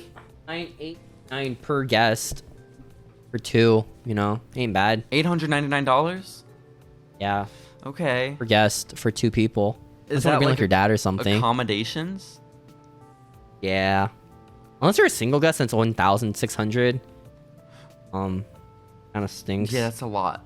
I don't know. We'll figure it out, Steven. We will figure it out. But otherwise, I also want to make amends with the other Stone Cold statement that we said erroneously, okay? We said that Stone Cold turned down Tough Enough, right? Stone Cold did not turn down Tough Enough. Apparently, Stone Cold said yes to Tough Enough, but then there were so many delays with filming that it ended up conflicting with his Redneck Island show that he was hosting. And so... Not his Redneck Island show. I know. So contractually... That show is so good. He couldn't do Tough Enough anymore. And so... No. This is how we ended up with the Hulkster instead. You know? Why would they do that, dude? I don't know, man. I don't know. But... Poor Hulkster, man. Actually, I don't think it was Hulk. Because Stone Cold probably would have been a coach, not a judge. And so he probably would have been like in the Booker T or Billy Gunn role, you know? Ill, dude. Ill. We need that those men? Stone Cold judging, dude. He would be more entertaining as a judge, you know? You're right. That feels like that other dude who's the winner for that season again. The Yeti? The alligator guy. No, ZZ didn't win. The Yeti won. Wasn't ZZ? Josh something, I think. I don't know his name. Josh Briggs? No, Josh Briggs is the man that got accused of sexual assault, so they sent to the UK. It's just too bad they both aren't doing much right now wrestling wise. That is tough. I heard he's doing pretty good though. He's like running an alligator hunting thing. Hell yeah. Good for him. The tourist thing. Yeah. But no. We still need to meet Sarah Lee if she lives near us, Steven. Like that's still something we need to do. Ask about our children, all 5 of them. You know, need to know. All 5. But ask her favorite match. Her favorite match? She's had, yeah. That she's had personally. I thought you meant in general. Okay. I'm gonna ask that too, but I feel like it's kind of boring. It'll probably just be like a Wesley Blake match, you know? Maybe. I think. What's your favorite Wesley Blake match? Damn, I just have too many, Steven. I have too many. But one last news story for this week, and that comes from the Raw after Mania. Okay? What? I know. And this is the show in Austin, Texas again, right? And there was only one notable match on this card, really, and that was that John Cena had his U.S. Open Challenge. Can you guess who answered this Open Challenge? Fucking Tyson Kidd. No, it was not Tyson Kidd. You were very close. Cesaro. No, you were very close.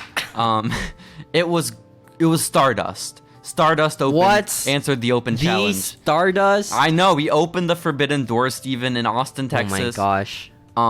And on the site I was using for the recap, they rated the match 2 stars, which is really unfortunate. I don't know. Apparently it was not good. Late stage John Cena match. Was it like before they realized, oh, this John Cena Open challenging is so cool, guys? It's putting over talent by beating all of them. Wouldn't this be the first one? Because didn't Cena just win the U.S. title from Rusev? Yeah, so this would be the first one, yeah. I can't believe they had Stardust open the first one. That's crazy. What the fuck? Good for them, you know? I guess they could have done They probably didn't think cooler. They probably like had Stardust because he was a lower tier guy, you know? It's like, oh, we can't put all the good guys yet. Well, I was thinking like that's a really cool opportunity. He was so young back then, Cody. Like that's crazy. I looked it up. Cody was 30. It's not that young to be getting these opportunities, you know? I mean, he was like, what, 22 when he started? He was very young. Insane. He was very young. I know. But for him to be Stardust and it be a big opportunity to challenge for the Open title in a 2-star match. Imagine if Stardust was U.S. champion, dude. What a world. Was he not U.S. champion at one point? He was never champion at Stardust. He was only tag team champions for like a week. That's the Dust. Devastating. Damn it. But yeah. Other than that, I don't have any other news stories from 2015, Steven. No. It's a sad time. Impact? Dude, wrestling news blog lady was busy, okay? She was getting into fights with her niece or something. I don't know. Is it like a recording of the fight or just her story time about it? It was her story time about it. It was her story time. Oh, man. Yeah. Unfortunate.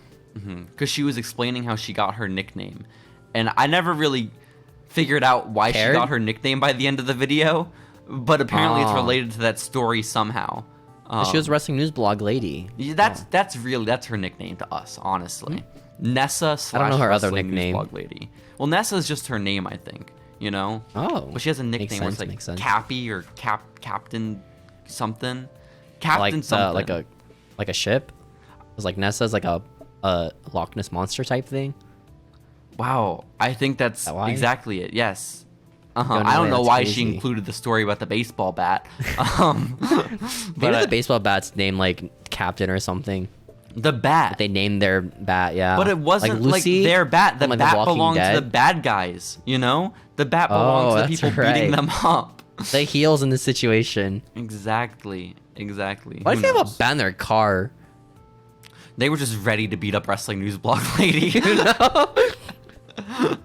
I don't know, man. I have no idea, but I'm glad wrestling news blog lady is doing well. I hope she's killing it. Well, the story exists, and we're the only ones to know about it. Oh my god, yeah. And now more people know about it because of us. We gotta spread the word. We gotta spread. I don't believe it's misinformation. I don't believe wrestling news blog lady would lie to us only about Stone Cold. You think okay, just randomly beat up civilians. I think that'd be awesome. Just for showing up late, you know. If we ever do meet one of them, I really want to ask them about the situation. Like, hey, remember that lady in a wheelchair you waited out with to like for her ride to show up? Who lured you into getting beat up by a baseball bat? How were you feeling during that situation? Yeah. Like in Hot Ones, where they get like really obscure stories out somehow. I'm like Nardwar. Like, how did you know that? What? we gotta see. And then they leave the interview, and then we have like half an episode by then. They would be so upset by it. No, we'd be on Shayna's side. We'd be like cheering her on. I would be on Shayna's side, dude. That's badass as fuck, you know? Yeah. She's like choking out a woman after getting hit by a baseball bat. Well, no, she was the one choking out a man. It was Jessamyn choking out the woman. Well, she didn't get hit by a baseball bat, you know? No, it's fair. I also don't know what these guys look like. No, they were also in wheelchairs. It was really sad. They're like Zach Gowans. Oh, we love your wrestling news. This is a mess up episode, man. No, it's not. It's on dark. AEW Dark Elevation. Steven, we got to get to our current events, okay? Are you ready? Yes. Okay, let's do it.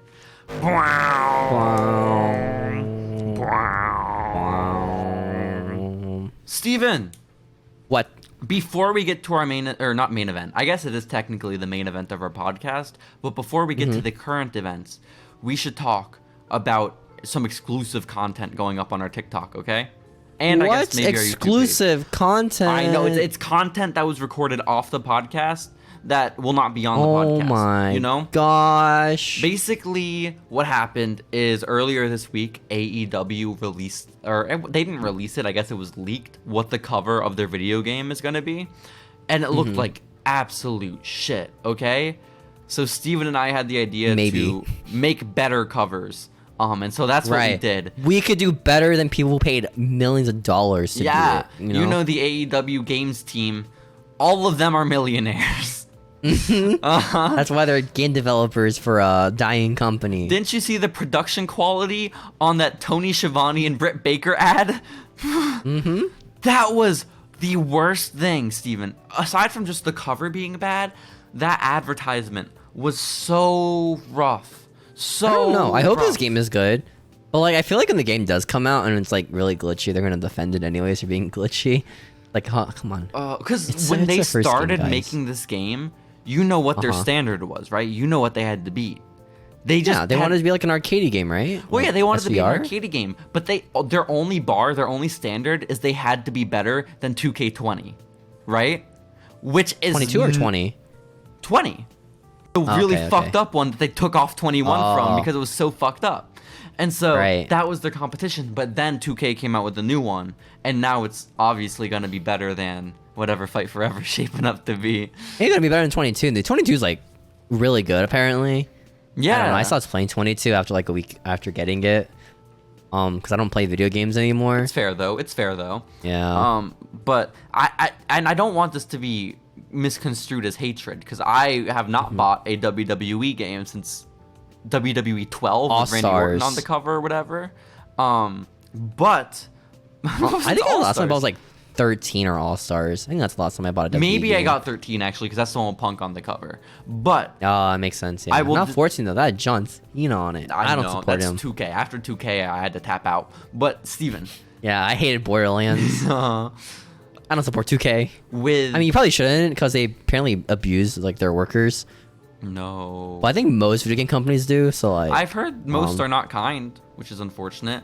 But either way, especially if you're a woman, it kind of sucks. Especially Switch games, Steven. Switch games are what I care about, because I don't have an Xbox, I don't have a PlayStation, and it's official that or Fight a PC Forever is going to be on the Switch. So it's gonna be the worst version of the game. I hope you know that. I'm excited. Yeah, you should probably wait for it to go on sale. You probably shouldn't pre-order anything. It will probably go on sale pretty quickly. But, oh man, I'm only going to play it that first week anyways. I mean, the first week's not going to have the most people playing, right? I assume. Yo, is there like a career mode in it, or like a story mode? Online mode is going to be fucked up at first, okay? On Switch especially. Yeah, dude, we gotta do some videos on the Switch online when it comes out. Yeah, we're gonna bank on that being our Magnus Open. That'll be our video. Like, you know how New Legacy Inc. had that one video from like 2K15, 2K14 where like the Shield triple powerbomb someone like through the floor? That'll be this will be our video. That'll be us doing it, but now 10 years later, you know? So we're gonna be the next NL. We're gonna take over their channel. I'm okay with that. Can I join? Watch out, Johnny. New Legacy Inc., please. Yeah, just leave this podcast. Would do anything. Fuck is ending, guys. Yeah. This was all made for you to join New Legacy. Listen. If that was the proposition, if it was you have to kill Following Lucha, but you can be part of NL and show up to her streams every 2 months, I'd say, okay, I'll do it. Pretty good package. I wouldn't blame you, you know? Yeah, I got to get in good with Jericho, you know? With Jericho, 222. Should interview him. We really should. We probably really could. Yeah, I think we could. Probably could. Yeah. It'd be a softball interview. We just ask him about like 7-Eleven the whole time. What's your favorite wrestler? I do want to just do the most generic. How'd you get into wrestling? Who are some of your dream opponents? Where were you on January 5th? Where were you the day before the Capitol riots? That's what we want to get down to. Exactly. It's good. It's pretty good. So yeah, go check out our video over on TikTok. It should be up by the time this podcast is up. Yeah, guys. And look at the pictures on Instagram. If we post on Instagram, we will. We might. I think. We probably won't on Twitter. We don't use our Twitter, guys. Don't DM us on Twitter. Never. Don't do it. We will block you if you send us a nice message on Twitter, okay? But Steven, I got a nice message from someone I wasn't really expecting earlier today. What? Yeah, believe it or not, I opened up my phone when I was walking back from the restaurant where I ate lunch. Okay, I was out in the hot Texas sun. And it was your boss, like, oh, you're fired, man. I'm sorry. Yup. And I cried. I cried the rest on the street, of the way just home. like the boyfriend. Just like, oh like man. The boyfriend. What do you mean, like the boyfriend? How is that the boyfriend? It's true. It's true. I was just like him. But then I looked at my phone again, and I got a text from you, Steven. And this text said, your new cameo has arrived. Click here to open. Pretty sick, right? And I got pretty excited, Steven. There's so many possibilities. It could have been Mick Foley. It could have been. It could have been Big E. Maybe not Big E right now. Maybe not. He's focusing on some other things. Could have been another Great Khali. It could have been another James Ellsworth, for all I know. Would you like me to play right now for everybody what the video I actually got was? Yes. Okay, let's do it. What's up, JC? I just want to wish you a happy birthday. You're turning 22. That's awesome. Also, thanks for coming out to the ROH show and the GCW show. Happy that you thought I was a standout. I always try to do something that catches people's eyes, so I'm glad I caught yours. You really did, though, on that GCW show, unironically. Advice on girlfriends? Yeah, Jesus Christ. Just be nice, be sweet, be honest, and be yourself, because that's what really matters. If no one's going to accept you for yourself, then they don't deserve you. Happy birthday. Good for him, man. Steven. Okay, thank you so much for that cameo. My birthday is coming up. I appreciate it. Thank you for the cameo. I know. It's 2 weeks early. Oh but my I had to do it because I'm impatient. And I got paid this week. I appreciate it. How quickly was the turnaround on the Blake Christian promo? Legit. It took like 2-3 days. Let's go. Yeah, he took his time, man. He took his time making this cameo. It's okay. It was worth it. It was worth the wait, Steven. We do. Okay? Now we know why he's dating Cora Jade or managed to do it, you know? Just a nice good for him, He man. was himself, honestly. He left out the part where he just DM'd the girl randomly on Instagram, but, you know. It's okay. It's okay. But no, this is wonderful. Thank you so much. It is good advice that I will be implementing. Thank you so much, Blake Christian. Be yourself. I will be honest, when I opened up the cameo, I didn't recognize who it was for like the first 5 seconds. Who is this man? I was so confused, and then it all clicked in. Oh man, Can you guess his pricing? Oh, he couldn't be more than 25. Less. Less? Wow. 15? No. Less. No way. 10? He was $10. Holy shit! You got to get like 5 more of those, man. It's insane because like a lot of people who are in NXT charge like $300. Like I'm not gonna pay $300 for an NXT guy, you know. If you say you had paid $45 for that, I would have been like, well worth it, Steven. That's very good. You got a fucking deal. Oh my God, that worked out perfectly. Now he's gonna send like AEW or something, and this is like stonks right here. This is huge. He's a future. That Blake. Pure prestige title. Champion. He's gonna be Wheeler? Is he the one? Wheeler Uter? Yeah. He's the current champ, I think. Uterus? Okay, yeah. I think that's him. I think that's him. Or maybe WWE will sign him back, and then he'll be... It's very charismatic, you know? I mean, I honestly think so. Dude, he's awesome. That was such a sweet cameo. He's a nice guy. Honestly, I think he looks like a really chill dude. I remember the GCW show we watched during the clusterfuck match, which is this match where it's like a Royal Rumble, right? Steven, people know what the clusterfuck is. No, they don't. Who watches GCW? Oh my God. It's like this Royal Rumble match, right? But there's just really stupid rules. And during the match, he was just chilling with the crowd the entire time. It was pretty sick. It was not with sick. us though, but like 4 rows away from us. Pretty sick, you know. Sad. I had a connection there, dude. Then we saw him at Ring of Honor. I didn't realize who he was until like Jason said, "Yo, that's Cora Jade's boyfriend." Like, oh, that's awesome. That's my boy now, dude. Sat there. That's my guy. Stewing in envy is what happened. Okay. How does Cora Jade have a cameo? Does she? I think WWE had to limit them for like special like charity events or something. So we got to be on the lookout for the next Susan G. Komen. This is exciting. This is exciting. But Yepers. Steven, thank you again so much for this birthday gift. It's just so beautiful, so wonderful. You know who does have a cameo? Who does? Nathan Fraser. Damn it! I thought you were gonna say Nathan Fielder. I don't know who the fuck Nathan Frazier is. Some guy in NXT. I think he's trained by Seth Rollins. It's $50. Wow, cool. Which is a lot more. You know JD from New York? Isn't he like some broadcaster that everyone hates? Yeah, he charges a whole total of $40. That's pretty good for what he does, you know? T-Bar is also $40. He's as much as T-Bar. No, T-Bar isn't $40. Massey? Bar. Oh no, that's not Massey. Never mind. That was that's his partner. Silly. What the fuck was Massey's name? Oh shit, it was Mace. Of course. I'm an idiot. Oh my god. Yeah. Really be like that, dude. Poor Donovan Dijak. Poor dude. But Steven, you might get his name back, you know? Maybe. Probably not. No, probably not. But Steven, we got to talk about the current events, okay? Blake Christian, my birthday. It's a big deal, right? Our covers of AEW's video game is a big deal. But what's an even bigger deal is Mike Rome's ring announcing. Okay? What? Yeah, because this is not a joke. Gosh. This is not a drill. I watched the first 2 hours of Raw this week.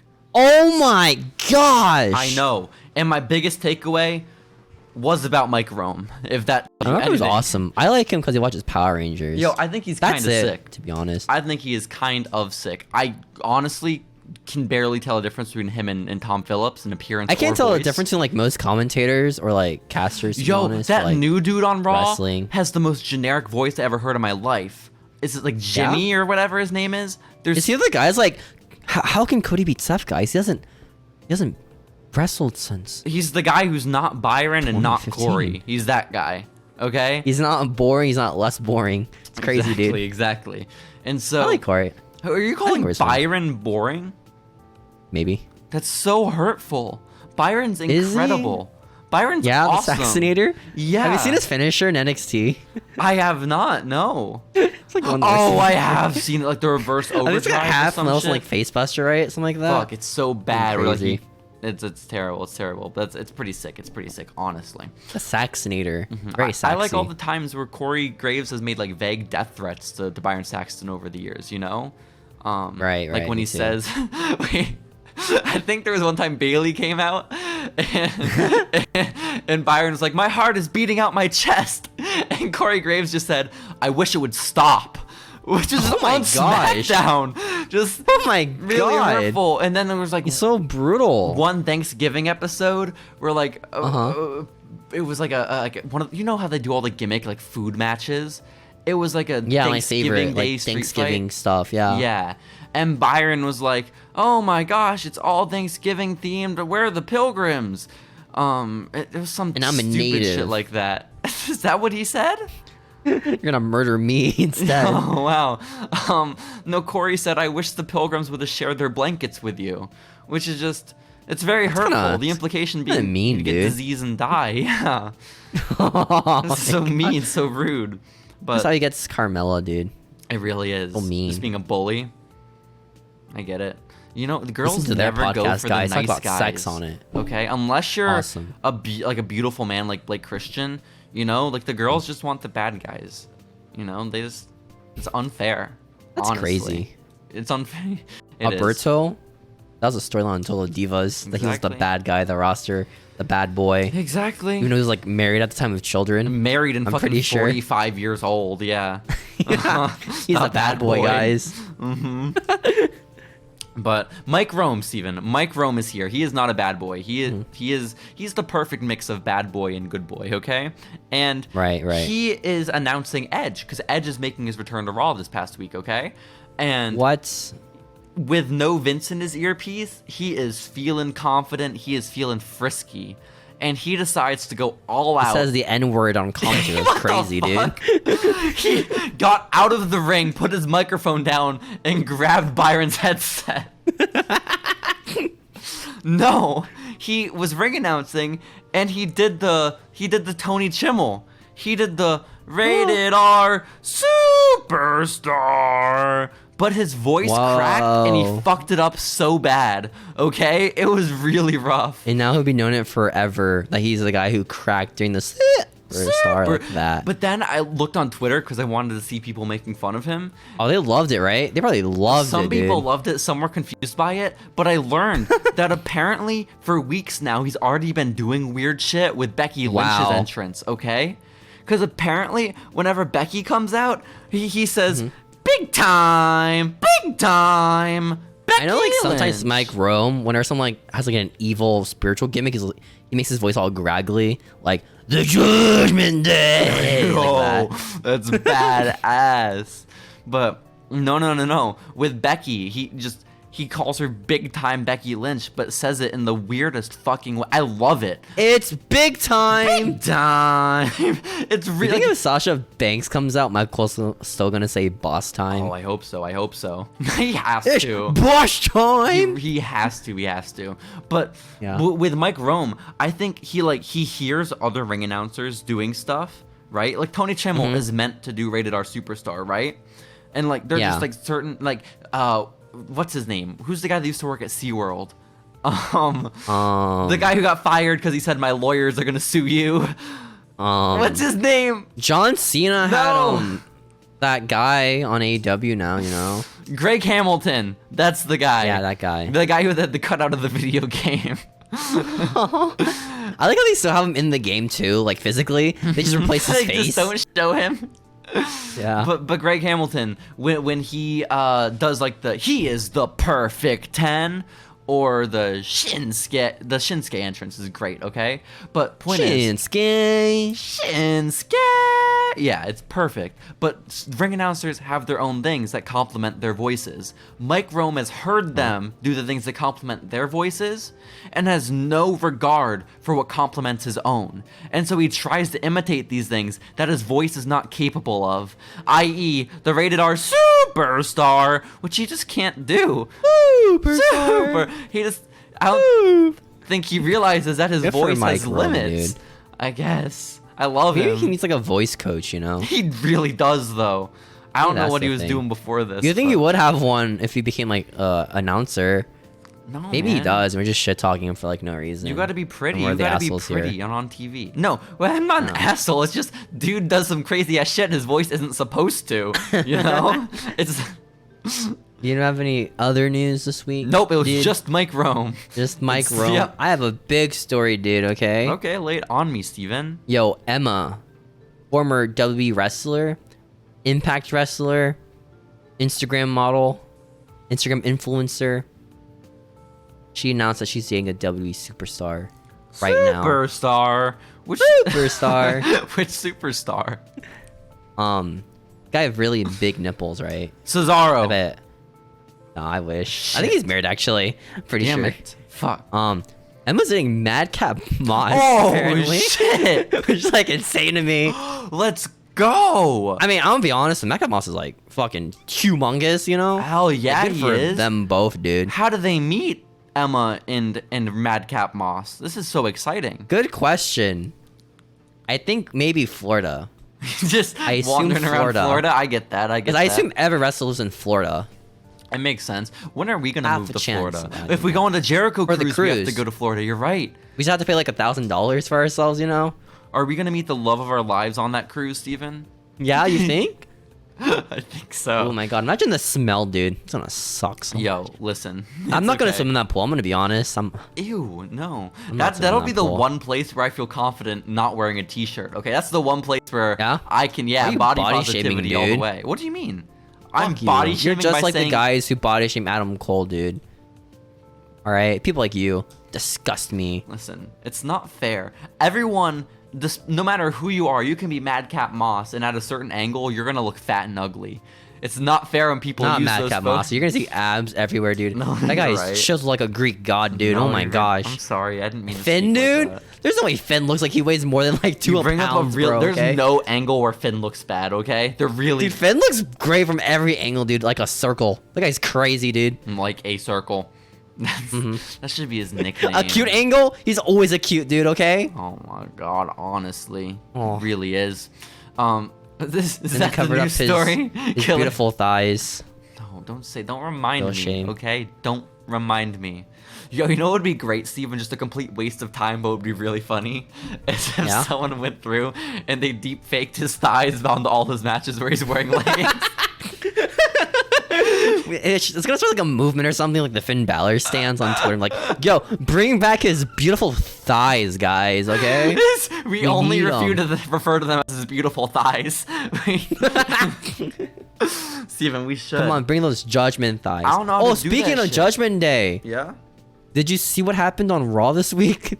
I mean, I watched the first 2 hours. There was a match, right, with the Mysterios for the main event versus the Usos. So you didn't watch this match. But not the after the match, the Usos won, right? And the Mysterio's like, oh man, Dominic, oh, why are you so bad in the ring, Dominic? How do you get worse every week? And then the Judgment Day come out and beat him up, right? Oh. And then Rhea Ripley wraps her legs around Dominic's neck. And just like chokes him out with her legs. Yo, it's crazy. And then on Twitter she posts out like, Dominic, you're living your dreams right now, right? Yo. And I was like, yeah. He responded, yes, I am, Miss Ripley. It makes sense. Yes, even I imagined when I saw that glyph on Twitter, I thought you must be so excited. You must be so pleased. I was very excited, you know. Rhea Ripley, big fan. I don't know. I think Rhea was awesome though. Do you think that too? Buddy Murphy got jealous? That's my only concern.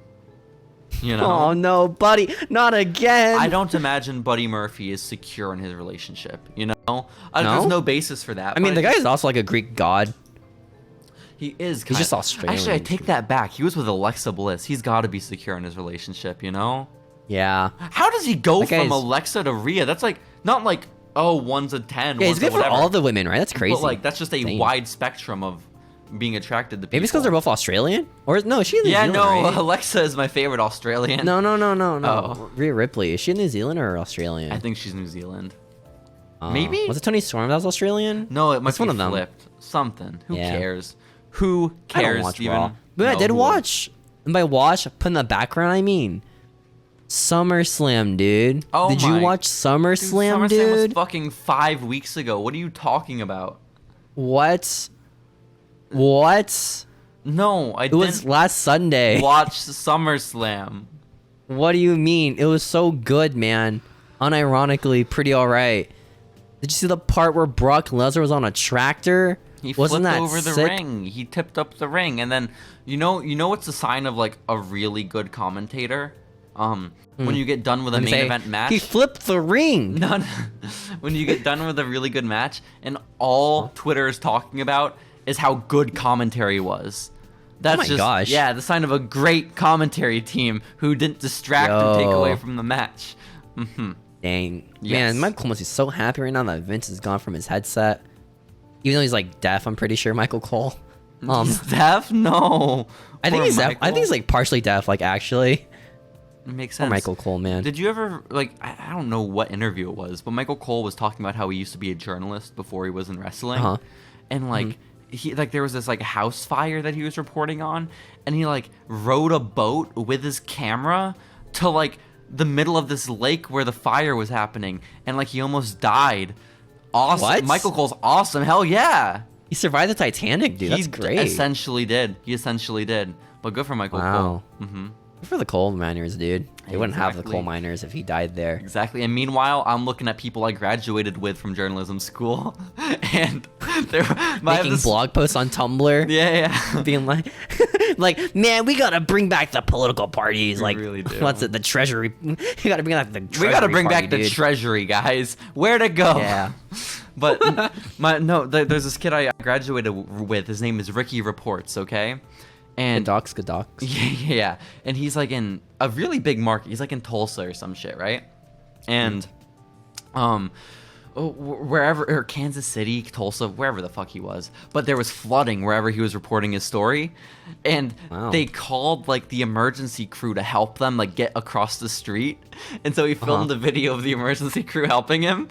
And they have them in a little boat, but the emergency crew is just walking them through the water. Like they're able to stand. And then Mug Cole's out here surviving like in the middle of the ocean on a boat. Oh my gosh, dude. They didn't want to get their ankles wet, so they called the emergency crew. Michael Cole put his life on the line for this shit. Nowadays, dude. Honestly. What happened, dude? God. They fell off, bro. Ricky fell off. Dang. It's so true. I got other news about wrestling women and relationship statuses. Please. Former WB superstar, Instagram model, OnlyFans model, Impact Wrestling star. She might have been Ring of Honor. I don't know. Okay. Peyton Royce has announced her pregnancy. That's good. That's so cool, right? Sure, man. That's it. That's it, guys. That's the news. I'm a little upset. Why? Well, like, they've been married for like 5 years already. I guess, but like if they were to break up and I had a chance with Peyton Royce, it's like now there's a kid in the picture. Like that's a lot of baggage. Oh man. You know? Gotta meet the kid. A lot of baggage. That's what you gotta do. I gotta meet the kid? Gotta marry the kid. Marry the kid. Steven, by the time they're 18 years old, I will be almost a 40-year-old man. I don't think I'm gonna do that. That happens. It could work, man. Okay. I mean, it does happen. You're not wrong. It does happen in real life. It does. In bad ways, too. Uh-huh. Which, by the way, we were talking about Hulk Hogan's wife earlier. What does Hulk Hogan's wife look like? You know? Because, like, do you think he's shooting in his age range, or is he going, like, way young? Is he Leonardo DiCaprio? Hulk Hogan is not Leonardo DiCaprio, believe it or not. Because you know what I'm talking about, right? Leonardo DiCaprio only dates women who are, like, 10 years younger than him. Or 20. Yeah. No! Crazy. They divorced in 2021. Bruh. Is Hulkster ever gonna have a happy ending, dude? Yo, here they are, by the way. Can you see them? Yeah, she's jacked. Yo, she is kind of jacked. And she's a beautiful woman, yeah. She is 41 years old. 48 years old. Oh, that's not that bad. How old is Hulksy? 48 to his probably like 65. Well, I feel like when you're older and like, I feel like 10-year age gaps don't really matter as much. You feel like both past 40, you know? No, once you're past like 30 it doesn't fucking matter, yeah. Like who cares, you know? Like no one's judging you. Exactly. Who wouldn't want to marry? Because at that point, you just want to get married. Exactly. I think. Yeah. Exactly. Marriage. That's what you're waiting for, right? Is 40s, 30s? Yeah. Yeah. Okay. Cool. I like the cadence. I like the pace of the current event segment this week, Steven, where we go back and forth. I think this is the way to do it from now on. I have to be honest. No, because I had to do research. I guess that's fair. I can just send you my notes. You know, we could, and you just read them blind. There's no spoilers or anything. I was like, what? This happens? The thing is, my notes are so bare bones, right? So, like, my next news story is Stevie Ray might be training for one more match. Oh my god! You would have nothing else to say about that. That's crazy. Yeah, Wait, man. what the fuck? Karrion Kross returned to SmackDown? What? Wait. Look at my notes. One of my notes is Killer Kross might return to WWE. That's one of my notes. Guys, we got the scoop. We got the scoop, boys. Let's go. Let's go. First time in following Lucha history. Dude, we made it. This is great. Journalism is back, baby. Journalism is back. Usually these age really poorly, dude. You know? Like the past 2 weeks, we had like bad news of Brock leaving and stuff like that, and we got shit on. Guys, this is so wonderful. But yeah, no, Killer Kross might be going back to WWE, Steven. Maybe it already happened. I don't know. Maybe. But listen, look, I get my news for the current events from wrestlinginc.com, okay? Right. We love Wrestling News Blog, lady. We don't love Wrestling Inc. Because listen, Wrestling Inc. journalism is dead again, by the way. Because I was on wrestlinginc.com and it was the Killer Kross story. And it said, and I quote, Fightful has yet to hear back from Karrion Kross. What? Which means this place, Wrestling Inc., a complete separate news organization from Fightful, is like, hey, we didn't do any of our own research, and we didn't even reach out for comment. But this other news organization, they reached out for comment, and they didn't hear anything. Which is just, you reach out for comment, so you can say we didn't hear anything. It makes you sound so much more official, instead of quoting your competition. Well, to be fair, though, they have to, like, most of the sources are just Twitter posts or Reddit posts. Yeah, I understand, but that is something so simple. That is like a simple journalism hack to make yourself seem so much more official, as if you know you aren't getting an answer, but you want to be able to say, like, we reached out for comment. Yeah. You reach out for comment! God. You don't get it, dude. But yeah, this is real journalism right here. We reached out for comment, and Karrion Kross told us he's going to be at SmackDown tonight, actually, so... Yo, yeah. We reached out to Karrion Kross and Scarlett, you know? He's a big fan of the show. Both of them, actually. Big fans of the show. Especially Scarlett. She's a big fan of us for some reason. I don't know why. I think so. I think she's honestly, I think she has a crush on you, Steven. I think that's what it is. True. Yeah. How would you feel if, like, it came out that So yeah, Scarlett Bordeaux was watching Following Lucha every week, Steven. Would that make you feel good or That'd be bad? so fucking weird, dude. It'd be horrible. It'd be terrible. Oh my gosh. But yeah, this really is like a Triple H. I know like I memed on like, oh my gosh, this is a Triple H thing, man. Oh my god, it was good this week. But this legit is a Triple H thing. Like such like Ciampa going against Bobby Lashley. Like what the fuck, dude? There's no way that happens to Vince McMahon. But this is the test. Did Killer Kross come out in his gimp mask? Oh my gosh. No, he came out of hair. Damn it. Oh, he does look good with his hair. I cannot lie. He does look good with his hair. It's fucking crazy. Did he come out to the cool music though? Like the I don't know. I didn't watch Fall SmackDown. And Pray. Oh, there's no clip up already? What the fuck? I don't. It probably happened by now. I just haven't played it. This is bullshit. Either way, Steven, are you excited about Stevie Ray's last match potentially? What? The Stevie Ray? Do you even know who Stevie Ray is? No. What the fuck? I probably do know, but I just don't care enough to remember him in my brain, you know? It's Booker T's brother, one half of the Harlem Heat, WWE Hall of Famer. Oh my gosh, were they part of the famous clip of Hulk Hogan? He is there in the background. Let's go. Wait, Steven, I am looking at the image behind you of Ryan's toy review, and he is holding a toothbrush. What the fuck is on that toothbrush? That's him. Why does he have like pigtails? No. Yeah. It's that's probably like a sister or something. Oh, okay. It's just he has like weird. twin sisters. It's just kind of like when he gets older, they can just promote them. I guess so. Guys, I really like Steven's image on the podcast this week. If you're listening on audio, check out the video. Fuck you, really listening audience. You don't deserve this. Fuck you. Yeah. Otherwise, Steven, did you see that we are like actual news makers and breakers? Because it's not just a Karrion Kross story we broke, okay? We are responsible single-handedly for getting the Jeff Hardy, Matt Hardy 2009 storyline back in the news. Okay? Wait, what? Because if you go to wrestlinginc.com, there is a news story where an interviewer, shout out to Muscle Man Malcolm, he asked Matt Hardy, hey, what was up with that feud where you burned down Jeff's home?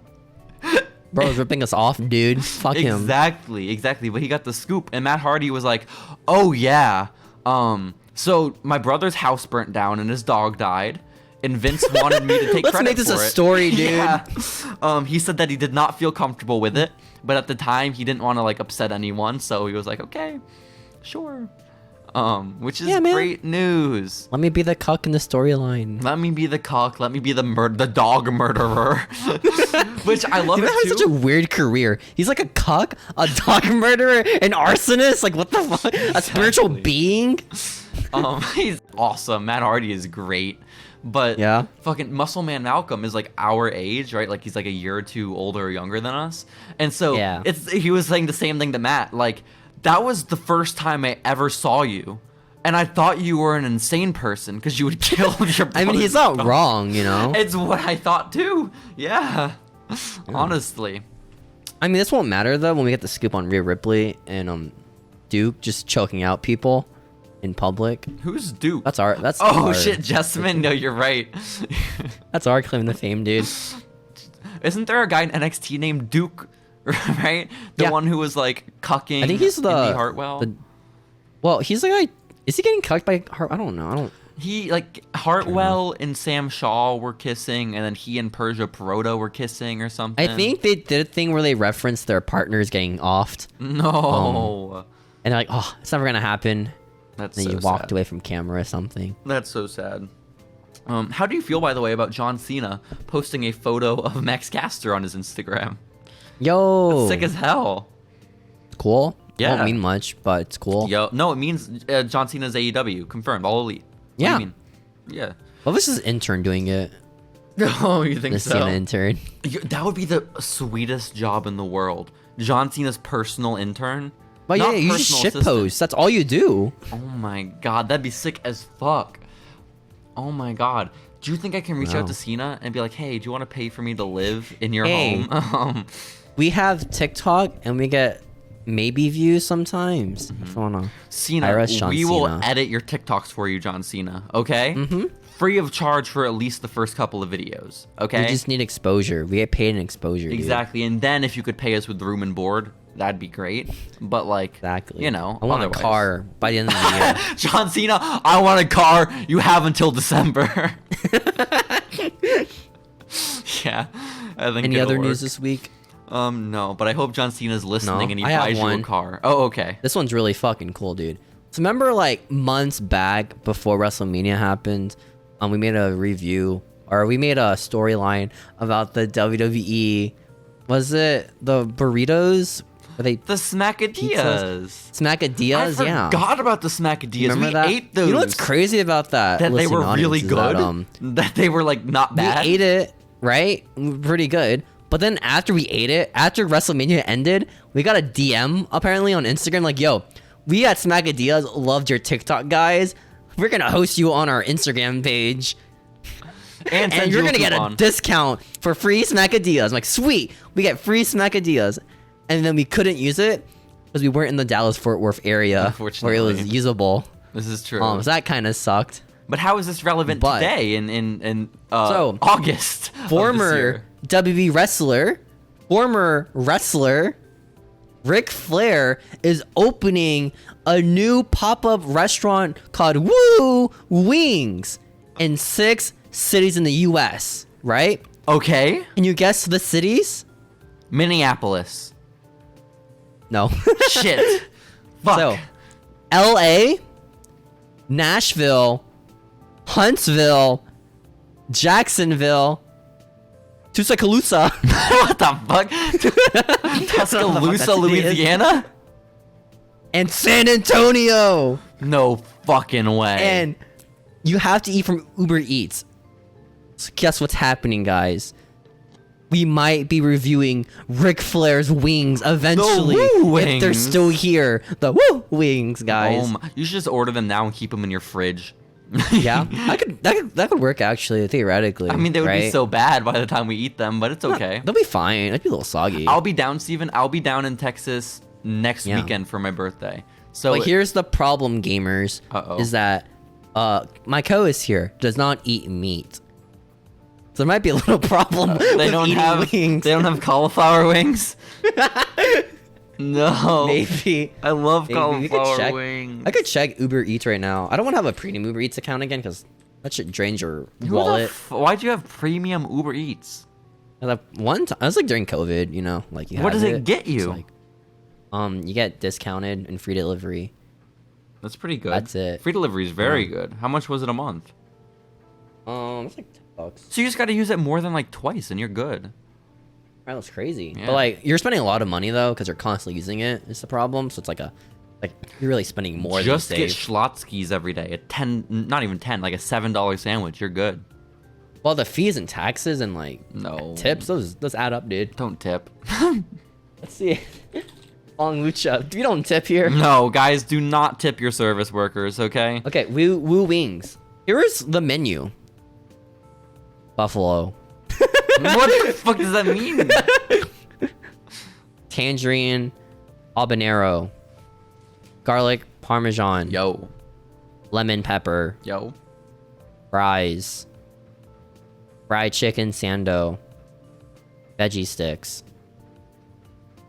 Yo, I'm so excited to eat some Woo Wings right now. Wait, no, that's it? Awesome. I didn't hear the vegetarian options. Maybe you missed them. Fries. Okay, no, I can't eat those. I can't eat those. Veggie sticks. Soda. Should we DM Ric Flair asking him about the cauliflower wings? Because I feel like they probably just left them off the menu. Hey, Mr. Flair. Where are the cauliflower wings, dude, okay? Like, Beat-Ups has them. You couldn't have Beat-Ups be your ghost kitchen, dude? Come on. Come on, man. What's really sad is that we are going to get these fucking wings, okay? And we're going to get them, and Ric Flair will have done nothing, okay? And that he's going to get money from this. We're going to be giving money to this alleged sexual pest, sexual assault, okay? And we're just like, no, we want your wings with your face on them, so we'll give you a couple bucks. That's awesome. How does it... Living legends deserve epic flavors. Says Mike Jacobs, CEO and founder of Kitchen Data Systems. How the fuck, though? How is it a store if there's no storefront? It's like a ghost kitchen, so like it's like what Mr. Beast does, like he hires like random like Applebee's or whatever, like, hey, I'll pay X amount of money for you to make my food and deliver it. Yeah, but again, I get like the Smackadilla thing too, like ghost kitchen, like no real place, but it's limited to one area because of an event. Ric Flair, it's like there's no event going on. Well, he's just a legend in general, you know. It's like he's pretty famous wrestler, man. So it's just like really what it is a partnership with Uber Eats. It's a Ric Flair Uber Eats partnership, and they're like, we'll put Ric Flair's face on our wings for a while. Your wings have nothing to do with Ric Flair, you know. You could have something cool like the Woo Banero, Abu Woo. No, I don't think I'm gonna Woo Banero. I don't think I'm gonna partake, man. I don't. Maybe if they can toss the fries and sauce. Figure 4 locks. Figure 4 fries. They're not the figure 4 fries. Wait, I think we actually did have figure 4 fries at the other place. Were they called figure 4 fries? I thought they had an even worse name. You know? Well, at least they were creative. God bless you, Smackadillos. God bless. Love you guys. We never used your coupon, so it's unusable now. At this point, I'm pretty sure. Shout out to the cheesy chicken champion. Miss it every day. Yeah. Steven, I do have some other news, actually. I lied earlier. Glenn Jacobs was... Why would you manipulate me like this? I'm sorry. I just wanted to gaslight. Glenn Jacobs has been reelected as mayor of Knox County, Tennessee. Oh my gosh. He has really good opinions on stuff. Yeah? That's cool. I do something. That's awesome. Then a little kid cried when the Young Bucks got turned on by Adam Cole on Dynamite this past week. No. That's so sad. Which, like... I think Jim Cornette complained about the Young Bucks being, like, too focused or something. And he wanted them to have, like, their own show. Like... I think that's what he said. Like their own Total Divas? Because I would watch that. Is that just being the Elite? No. Would you watch, like, if Rampage became, like, the Young Bucks, the show, would you watch that? It depends. If it's, like, being the Elite, absolutely not. Because being the Elite at this point is the Young Bucks realizing that they're making a lot of money by not doing anything creative. So they're just really boring all the time, and they buy shoes. Did you see Liv Morgan, by the way? She did a video with Complex Shoes earlier this week. Oh, I saw a thumbnail for that, yeah. She spent over $11,000. Yeah, she's rich, dude. Ain't no fucking way she's got that kind of money yet. Your contract money does not change when you win a championship. Your contract changes. Maybe it's like a credit card thing. Maybe she's really good at stocks, you know? Even though we're in a recession right now. Maybe she's really good at Bitcoin, you know? Maybe she cashed out on her Bitcoin when it was going down. No, I don't Maybe she has an NFT. I don't mean, you know? I don't mean to be a sexist right now. I would never be a sexist, even. But I have a feeling that was Bo Dallas's money, okay? And she stole from Bo. Money? That was his real estate money, and Liv Morgan used all of it. Bo has not been a successful real estate agent. I think they actually live on a farm, though, so they probably aren't spending too much on, like, rent. That's fair. I assume. That's fair. They make all their own food. I think that's how it works. They kill their animals, you know? It'd be so sad, though. Imagine if Bo were a really unsuccessful and bad real estate agent. He's only made $11,000 like over years of doing this, and Liv just spent it all on shoes. You know? Maybe it's like a Complex thing too, where they gave it to her. I can't imagine those prices are real on Complex. There's no fucking way. No. You know? No. They use the eBay prices. Well, they definitely jack them because there's no way those shoes cost $11,000 like at market. You know, or like retail. There's no fucking way. So, who knows? But shout out to Liv Morgan. I hope she enjoys her shoes. She has a good taste in shoes, Steven, which is good. Do it, Liv Morgan. You good love shoe her? Taste. What did you just say? Just good shoe taste. You know? It's not what I heard you say. But shoes. Yeah. Also, one final story, Steven. AEW. You know how they have like all their little mini pay-per-views where they just want to give Dynamite a cool name and get more views, right? They're on pay-per-views, that's for sure. Nope, they are not. Well, they have a new one announced. And do you know what it's called? Battle for the Belts 3. No, that's an okay name. Instead what we got is AEW Quake by the Lake. Wow, I love the game Quake. The game's sick. But what does that mean? And why is it supposed to be... There's a lake and it's quaking. Why? I mean, this is the same company that made a action? pay-per-view called Beach Bash or whatever. You're in like August. Beach break? Yeah. Yeah. No, that's fair. August is not a bad time to have a beach break pay-per-view. Was it August? Or was it like... No. It was like fucking February, like in the dead of winter. Yeah. That's when it was. And then they had fucking Adam Cole and Orange Cassidy on a cold-ass beach shirtless. That was awesome. Aw, poor guys. I know. It was kind of unfortunate. The nipples are probably really hard from that cold. Very hard. Yeah. But Quake by the Lake is the shittiest name I think I maybe have ever heard for a show. And I really hope it doesn't last. Like, they are the Fighter Fest thing. I'm so glad they didn't bring that back this year. I don't like Fyter Fest at all. I think it's such a stupid name for a pay-per-view. They didn't do it this year. They didn't do it this year. The joke is so old too by that time. It was and like old you're when it referencing started. an event that was really bad, you know? Yeah. It's like naming your event 9/11. Like, it's stupid. Well, maybe not to quite that degree. I don't know if anyone died at Fyter or Fyre Fest. Their money died. That's all that mattered. Oh man. But no, I kind of see what you mean. I just like, because again, they did the first Fyre Fest thing like years after it was relevant. Like way too long. It was really bad. It's like naming your event 9/11. No, it's really not, man. What do you mean? Aren't they not the same? It would be kind of fucked up if they did do some show in New York called like Ground Zero and like during September. No, that's gonna happen now. Actually, no, it can't happen. You know it's gonna happen. That can't happen. That can't happen. No. Oh no. Well, Steven, I think we've just Pearl about at the covered Pearl. it though. That's my favorite pay-per-view name. Pearl at the Pearl? No, Hurl at the Pearl. Like vomiting hurl? What do you mean? Yeah, but it's in Hawaii. That's cool, man. You think AEW's going to Hawaii? You think they got that budget? They can't even go to Canada, man. I don't know what you want from them. It's in the middle of the ocean. Dude, that's like a sick pay-per-view. In the middle of the ocean, it's on an island or something. Dude, the AEW has done a Dynamite in the middle of the ocean. You know that, right? Maybe. They did it on Jericho Was it the cruise ship one? It was sick as fuck. It's one of my favorite episodes of Dynamite.